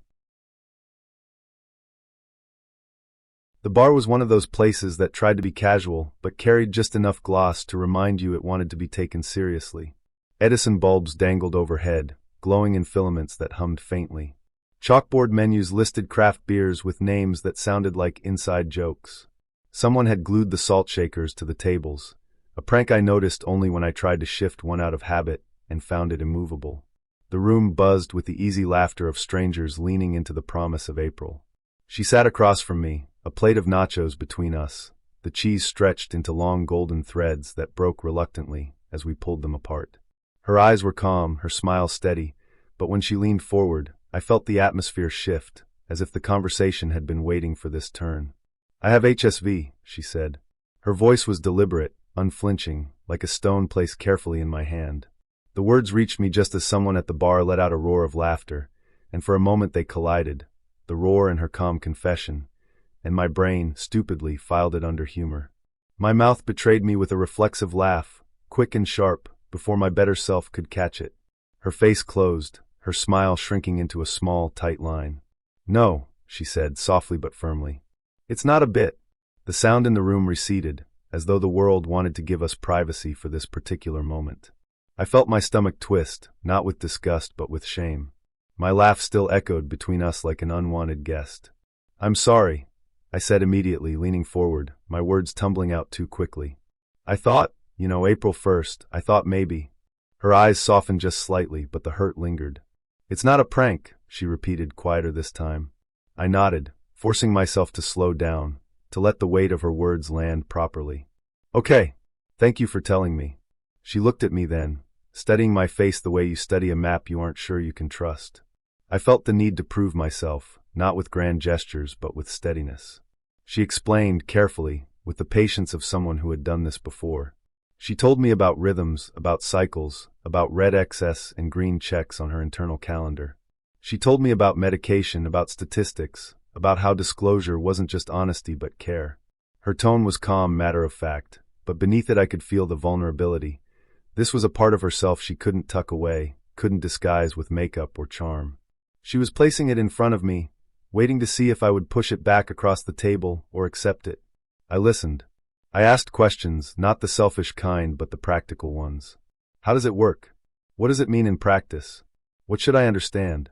Each answer she gave built a small bridge, plank by plank, across the gap my stupid laugh had created. We kept talking until the nachos cooled into brittle fossils on their plate. The bar shifted around us, people coming and going, the bartender swapping kegs, the jukebox looping back to the same songs. But our table felt insulated, suspended in a bubble of honesty. At one point, she asked if I wanted to leave, if I needed time to think. It was an out, a door left ajar. I shook my head. "I want to stay," I said, and for once the words felt uncalculated, pure in their simplicity. Something softened in her then. Not relief exactly, but recognition. A silent acknowledgement that I hadn't fled. When we finally stood to leave, the April night greeted us with a gentleness that felt deliberate. The air was cool, carrying the faint scent of rain from earlier in the day. Streetlights glowed like low-hanging moons. On the sidewalk, a group of kids were playing with balloons left over from some party, popping them with exaggerated shrieks. One balloon burst with a sharp crack, and a boy doubled over laughing at his own fright. The laughter spread, contagious, untainted by shame. We walked side by side, our steps unconsciously in rhythm. She kept her hands in her pockets, but the space between us no longer felt fragile. It felt manageable, like something we could both inhabit without breaking it. At her car we paused. The silence wasn't awkward this time. It was full, comfortable, the kind of silence that holds more than words could. I told her I appreciated her honesty, that it mattered. She nodded, her smile returning, softer than before but more genuine. Later, I texted her, "Thank you for trusting me." Her reply came a few minutes later. A simple smile emoji, curved just slightly, but it felt like a door opening. Not wide, not all at once, but enough to step through if I chose. That night, lying in bed, I thought about disclosure, about how much of dating is theater, and how rare it is to encounter someone who refuses to act. Her words replayed in my mind, not as a confession, not as a burden, but as a gift. She had given me the chance to know her fully, to decide with eyes open. And I realized that what lingered wasn't the diagnosis, wasn't the risk, wasn't even the awkwardness of my initial mistake. What lingered was the glow of honesty itself, its strange, steady warmth. He promised to show me real music. That was the phrase he used, rolling it across his tongue like a secret password. Real music. The kind that, apparently, could not be found on playlists or radio, or in anything I had ever knowingly listened to before. I imagined vinyl records, maybe a crackling B-side discovered in a dusty crate, or some obscure jazz bootleg that only people with turntables and patience could appreciate. I thought I was being invited into a world of hidden artistry, something that would broaden my sense of taste. I didn't yet understand that what I was walking into was less about music and more about worship. His apartment smelled faintly of incense and candle wax, a sweetness too heavy for the small space. The curtains were drawn, and the flickering light of at least a dozen candles gave the room a strange, pulsing glow. It reminded me of a shrine or a seance, except the centerpiece wasn't a deity or relic. It was a Bluetooth speaker on the coffee table. "Sit," he said with a kind of reverence, gesturing toward the couch. I obeyed, sinking into cushions that felt worn with use, as though many others had sat through this ritual before me. He pressed play on his phone, and the room filled with the unmistakable voice of a red-haired pop star whose songs I'd heard hundreds of times in grocery stores and ride shares. At first, I thought he was joking. He closed his eyes, tilted his head back, and mouthed the lyrics with the surrender of someone receiving communion. The song built, sweet and predictable, and he whispered, "Listen to this bridge. Just listen." I did. I listened as the chorus swelled exactly where I expected it to. His eyes shimmered with tears, his chest rising as if he were breathing in something holy. He stood then, unable to stay seated, and began to move, not dancing exactly but performing. His hand pressed to his heart, his other arm raised skyward, his body rocking as though the music were pulling strings inside him. I watched, uncertain whether to laugh or applaud. There was an earnestness in him that defied mockery. His devotion was too naked, too sincere, to be funny. It was absurd, yes, but also unsettling, because it suggested the music wasn't just background to him, it was belief. Song after song played, each one melting into the next, a sugary river that seemed endless. He knew every word, every inflection, every pause in the singer's voice. At times he closed his eyes and whispered along, as though the lyrics were spells. At others, he looked at me with a feverish intensity, as if daring me to admit I wasn't being transformed. "Do you feel it?" he asked, breathless after one particularly soaring chorus. I smiled faintly. I felt something that seemed to satisfy him. He knelt in front of me then, still swaying with the music, and placed his hands gently on my knees. His face was so close I could smell the faint salt of his sweat mixed with incense smoke. The intimacy startled me, not because of what it was, but because of how naturally it seemed to flow from his devotion to the music itself. "Open yourself to it," he murmured.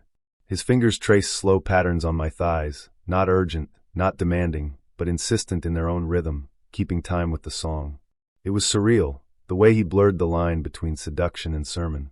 His touch wasn't about me so much as about pulling me deeper into his ritual. I let him, maybe out of curiosity, maybe because there was something strangely intoxicating about his conviction. He leaned closer, his breath hot against my skin, whispering fragments of lyrics as though they were scripture. His lips brushed my knee, then my thigh, not lingering long enough to be obscene but enough to shift the air in the room. The music carried us. Each song seemed to dictate the pace of his movements, the rise and fall of his hands, the grazing warmth of his mouth. It wasn't passion in the usual sense. It was choreography dictated by a pop star who would never know his devotion. When the tempo slowed, so did he. When it surged, his touch became bolder, his body pressing closer, his words tumbling faster. I closed my eyes for a moment and tried to feel what he felt, to surrender as fully as he had. The candles flickered, shadows swayed, and his voice whispered the chorus against my skin. For a fleeting instant, I understood. This wasn't just lust or fandom. It was transcendence, absurd and unsettling, but real to him. He pulled back suddenly, tears streaking his face, and collapsed onto the couch beside me. He grabbed my hand, clutching it tightly, and whispered, "This is the truth. This is what people don't get. This music, it's pure. It's better than sex. It's better than anything." I almost laughed then, not because I wanted to mock him, but because the irony was so sharp. He was pressed against me, trembling, his hands roaming as if searching for purchase, and yet he swore the music was greater than any of it. His body betrayed him even as his words glorified the chorus. When he kissed me, it was clumsy, wet with tears, his lips moving in sync with the song rather than with me. I let him kiss me, but it felt less like affection, and more like worship conducted through my body. His hands slid under my shirt, tracing the outline of ribs as though reading Braille, and he whispered again, "Do you feel it?" I didn't answer, because what I felt wasn't the same as what he felt, and I knew that saying so would break something fragile. The music looped, one song bleeding into another, the same voice, the same tone, the same message repackaged a dozen ways. I wondered how many others had sat on this couch, in this shrine of candles, with his hands trembling against them as he sought to convert. When finally the playlist ended, the silence was shocking, almost violent. He sat back, breath ragged, and wiped his face with both hands. The absence of sound left us exposed, stripped of the sugar-sweet curtain that had cloaked everything. "Now you understand," he said, his voice hoarse. I didn't argue. I only smiled faintly, and he seemed content with that. When I left, he pressed his phone into my hand long enough to load a playlist, hundreds of songs curated like scripture, the same voice in endless variations. "For you," he said, as though bestowing a relic. On the street, the night had the decency to be out of tune. Cars hissed, brakes screeched, a dog barked in uneven rhythm. A couple fought half-heartedly in the distance, their words tripping over each other with no chorus to steady them. It was chaotic, human, real. I walked home listening not to his playlist, but to the city's discord, grateful for its.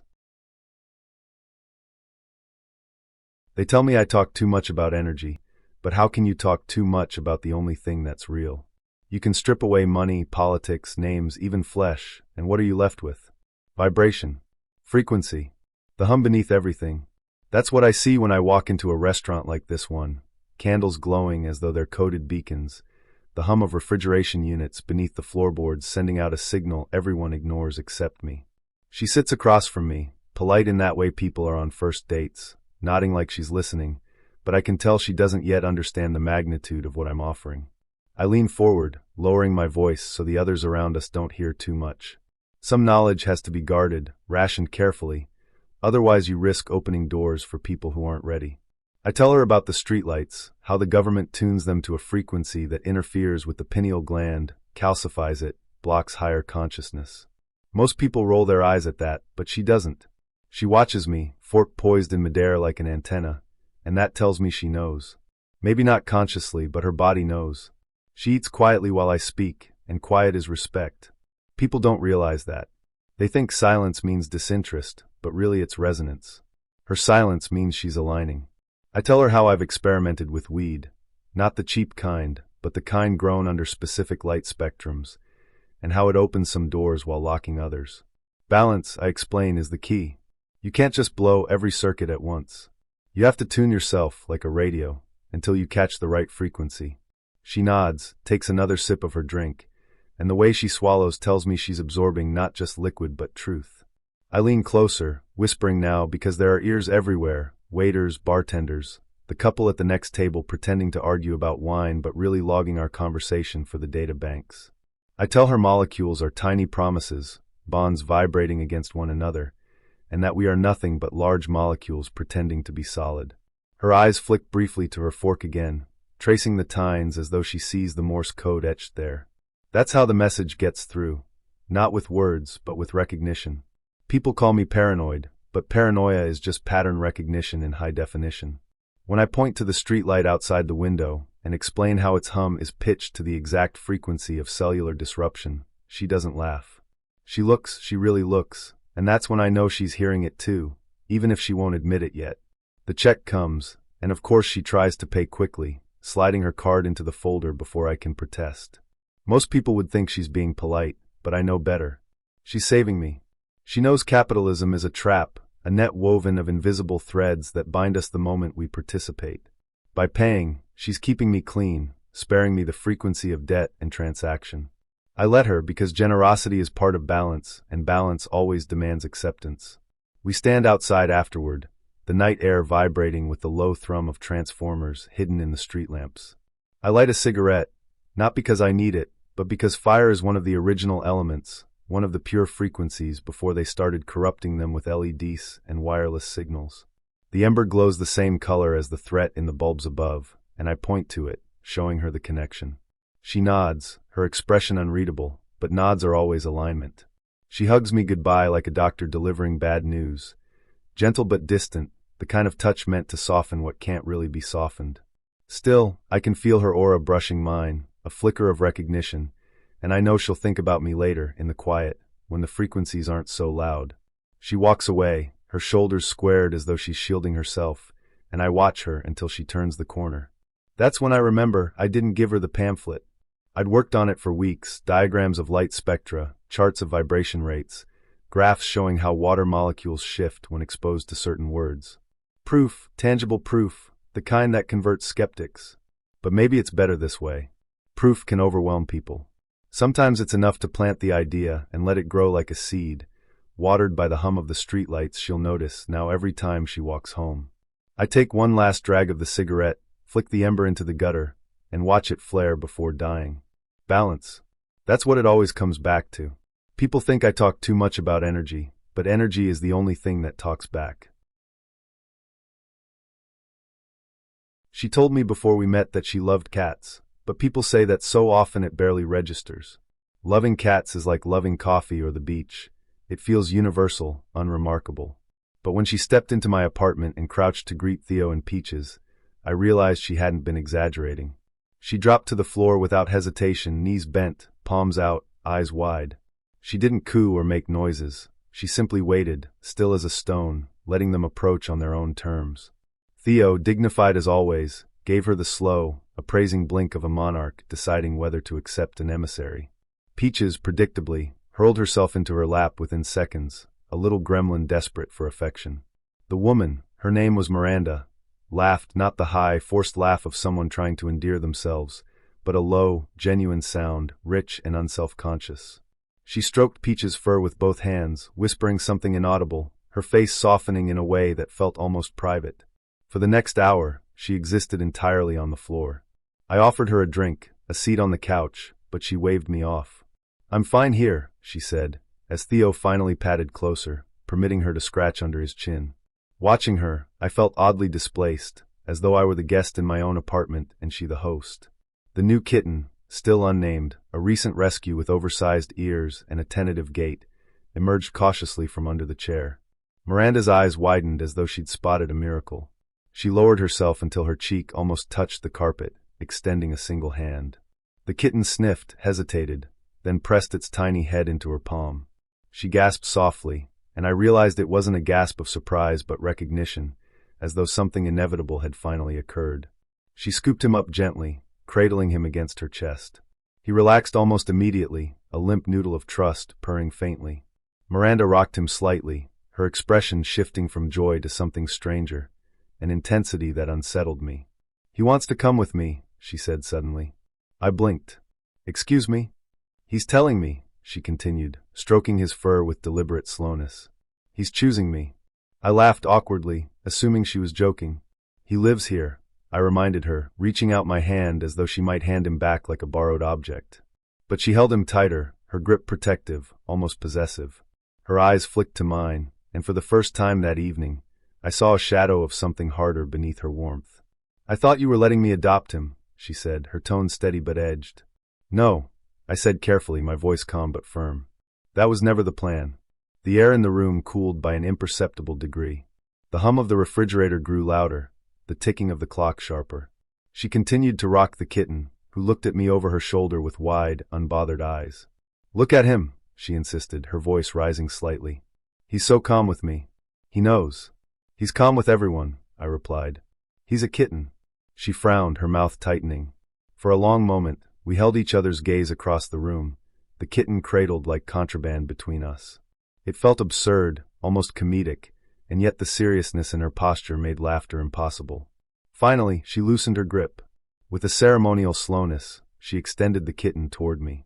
I took him carefully, the transfer delicate, like passing a password. He nestled against my chest, purring louder now, as though indifferent to the tension he had caused. Miranda rose to her feet. She smoothed her dress, her composure returning like a mask settling back into place. At the door, she turned, her eyes sharp but not unkind. "You'll never love him like I would," she said quietly. I didn't argue. I simply nodded, because sometimes words only feed a fire. She held my gaze for a beat longer, then stepped into the hallway. The door clicked shut behind her, the sound precise, final. The apartment exhaled when she left. Theo returned to his perch by the window, peaches twined around my ankle like a comma, and the kitten blinked up at me with an innocence that felt almost mocking. That night, as I sat with them, the scene replayed in my mind, not as comedy, not as farce, but as something uncanny. The way she had spoken, certain that the kitten had chosen her. The conviction in her voice, the way she blurred the line between affection and ownership. It wasn't theft, not exactly, but it wasn't far from it either. I dreamed of bookshelves rearranged while I slept, all the titles about endings placed at eye level. I dreamed of doors opening and cats walking through them, choosing other homes without explanation. When I woke, the apartment was unchanged, but the dream left a residue, a faint unease. In the days that followed, I half expected her to return, to knock on the door with some excuse. She never did. But sometimes, when I looked at the kitten, I thought of her words, "He wants to come with me." And I wondered if part of her believed it so deeply that she would keep living as though he had. I bought him new treats, new toys, small rituals to anchor him here. Theo accepted him with the dignity of a monarch tolerating a successor. Peaches remained a gremlin, uninterested in the politics of belonging. The kitten thrived, growing into himself, unaware of the tug-of-war he had once inspired. The kayak moved easily at first, slicing the water with a rhythm that felt almost rehearsed. Each stroke dipped and rose, the blades dripping silver under the late afternoon sun. The tide was calm, though the air carried the kind of heaviness that warns of dusk. Half a mile from shore, the world had already begun to feel different, smaller, quieter, bound by nothing but water and horizon. That's when we saw it. A disturbance near the reeds, something struggling against the surface. At first I thought it was debris caught in the tide, a bag snagged on a branch. But as we drew closer, the shape sharpened into feathers, and then into a body, sleek and dark, thrashing with wild, desperate energy. A loon. It was tangled in fishing line, the bright synthetic threads cutting across its throat, wings trapped in a cruel geometry of knots. Its eyes were furious, prehistoric in their defiance, and when we pulled alongside, it thrashed harder, its cries sharp enough to slice the air. I cupped the bird in my hands, or tried to. Its heart hammered against my palms like a fist, and I felt every ounce of its terror pulse through me. My companion leaned over carefully, unwinding the line with slow, deliberate movements. The threads resisted, biting into the bird's feathers, clinging as though unwilling to release their hold. I murmured something. I don't remember what, only that the sound was meant to soothe, even though I knew the loon couldn't understand. The bird quieted only when exhaustion overtook it, its body going limp in my grip while its eyes still blazed with fury. At last, the final strand came free, and my companion lifted the tangled mass of line into the air, a bright, ugly snake that seemed absurdly small given the damage it had done. We paddled back, carrying the loon carefully between us. The shore felt miles away, the silence of the water pressing down with new weight. I thought of the bird's frantic heartbeat, the way its fear had bled into my own. I couldn't tell if it had trusted me or simply resigned itself.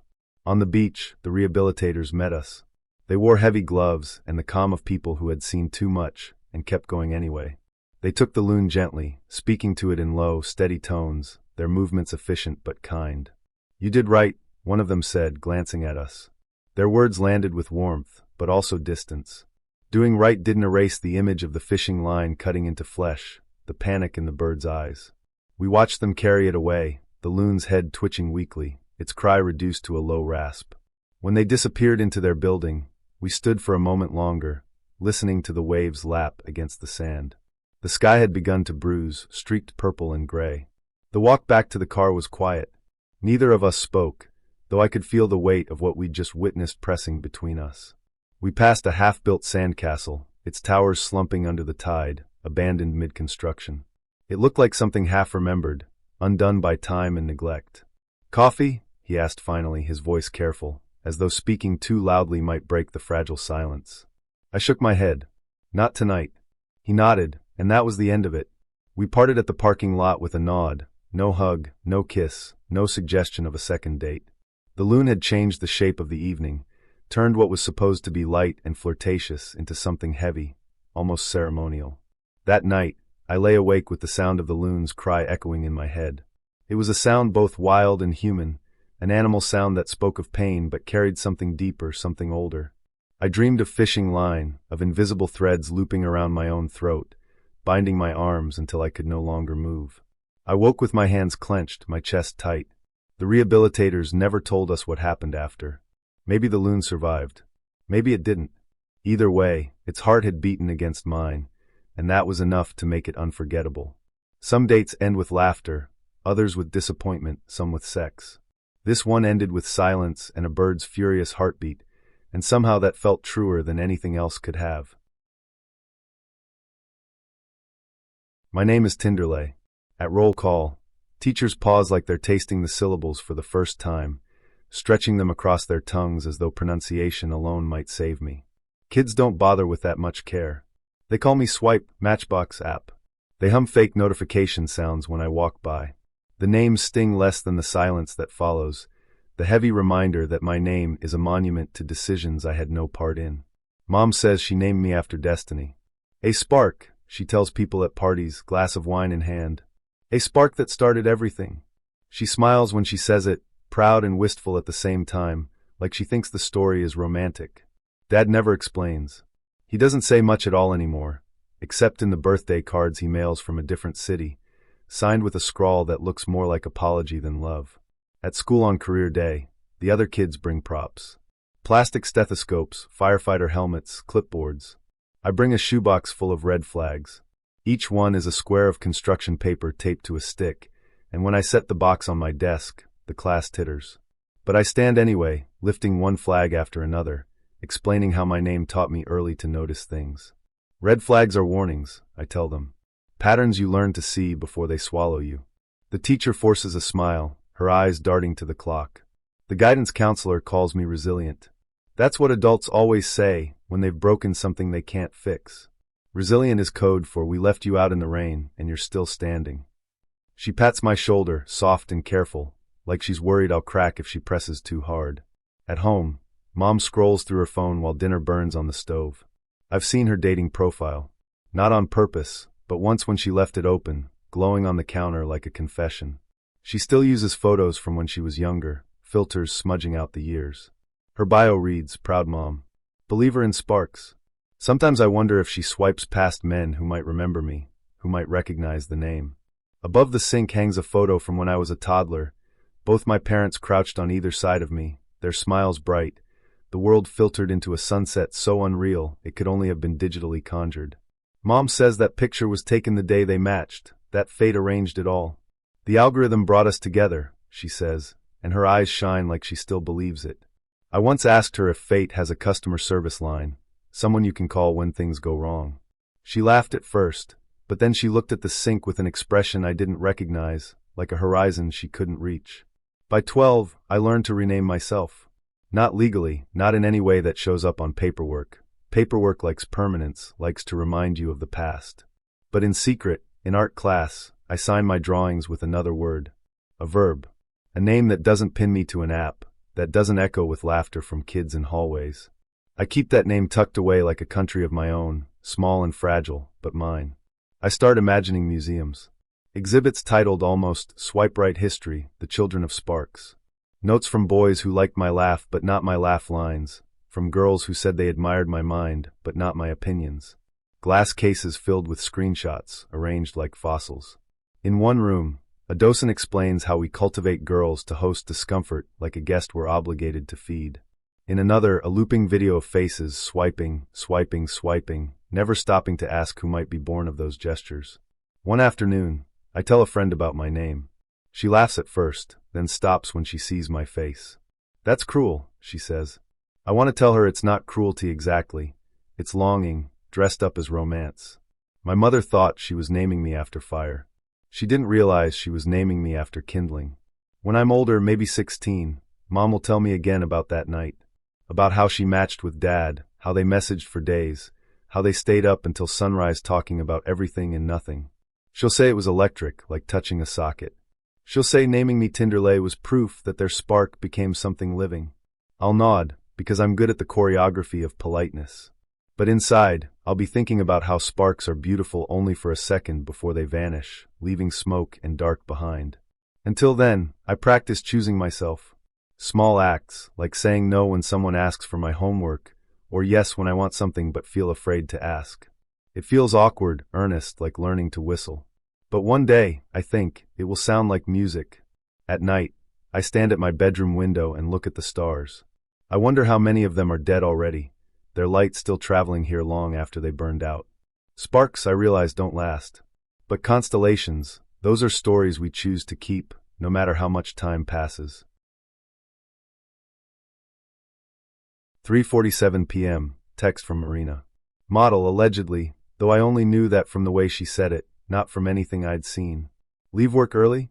$500 in flowers. 3:48 p.m., my reply. That's not necessary? 3:49 p.m., Venmo buzzed.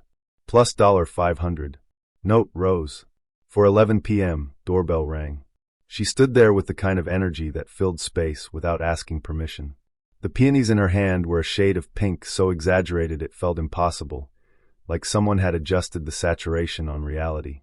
She stepped inside without hesitation, without waiting for me to say yes. The money sat heavy in my pocket, a hot coin I hadn't asked for. I set the flowers in a vase, and the room suddenly looked dressed for an occasion I didn't understand. Line items. Peonies free hers. Time, expensive mine. Meaning, unclear ours. We sat, each with a glass of something citrus I poured to keep my hands busy. She complimented the mug I used, turning it slowly in her fingers as though examining a relic. I returned the compliment with the safest weapon available, admiration for her audacity. She laughed, and the laugh was sharp, precise, the kind that cuts a room into neat rectangles. Think of it as a gesture, she said. She meant the flowers, the money, maybe even herself. Gesture as weather, unasked for but impossible to ignore. I tried handing the envelope back. She pushed it toward me again, her manicured nails tapping the paper lightly, as though testing its ripeness. Keep it, she insisted. It's easier that way. The words were simple, but the way she said them left a residue. Easier for whom? Easier how? By 5:02 p.m. she was in my living room, legs folded casually, posture relaxed. Everything about her felt rehearsed, as though this was a performance she'd given before, a play in which my role was interchangeable. She asked if I'd ever been photographed by someone who truly saw me. I wanted to laugh. It sounded like seduction, but the tone was closer to recruitment. She talked about light, about composition, about how truth hides in angles. Her voice was soft, persuasive, sliding between sincerity and sales pitch. Every time I tried to place it, she moved on, leaving me chasing shadows. 6:20 p.m., arithmetic exhaustion. I called an early night. She stretched, yawned prettily, and stood. At the door, she turned, her eyes flicking to the flowers. Keep them, she said, as though it were an instruction rather than kindness. Then she was gone, the hallway swallowing her footsteps. The flowers remained. Too pink, too alive, too loud for my kitchen. They looked like money transfigured into something breathing, as though cash, once offered and refused, had to find another form. Line items. Gesture, heavy. Conversation, uneven. Flowers, still here. That night, I sat staring at them in the half-light. They tilted in their vase, absurdly regal, their petals unfolding with a quiet persistence. I thought of her words, "Have you ever been photographed by someone who truly sees you?" And I wondered if that was what this all was. Not a date, not even an exchange, but a test, a rehearsal for some other performance she'd deliver to someone else tomorrow. The money remained in my account, untouched. I didn't spend it, didn't move it, didn't delete the notification. It sat there like a splinter under skin, too small to cause damage but impossible to ignore. By morning, the peonies had opened wider, leaning toward the window, their impossible pink now edging toward something softer, more vulnerable. I left them there, unable to throw them out, unwilling to claim them as mine. Line items. Her gone. Me uncertain. Flowers alive.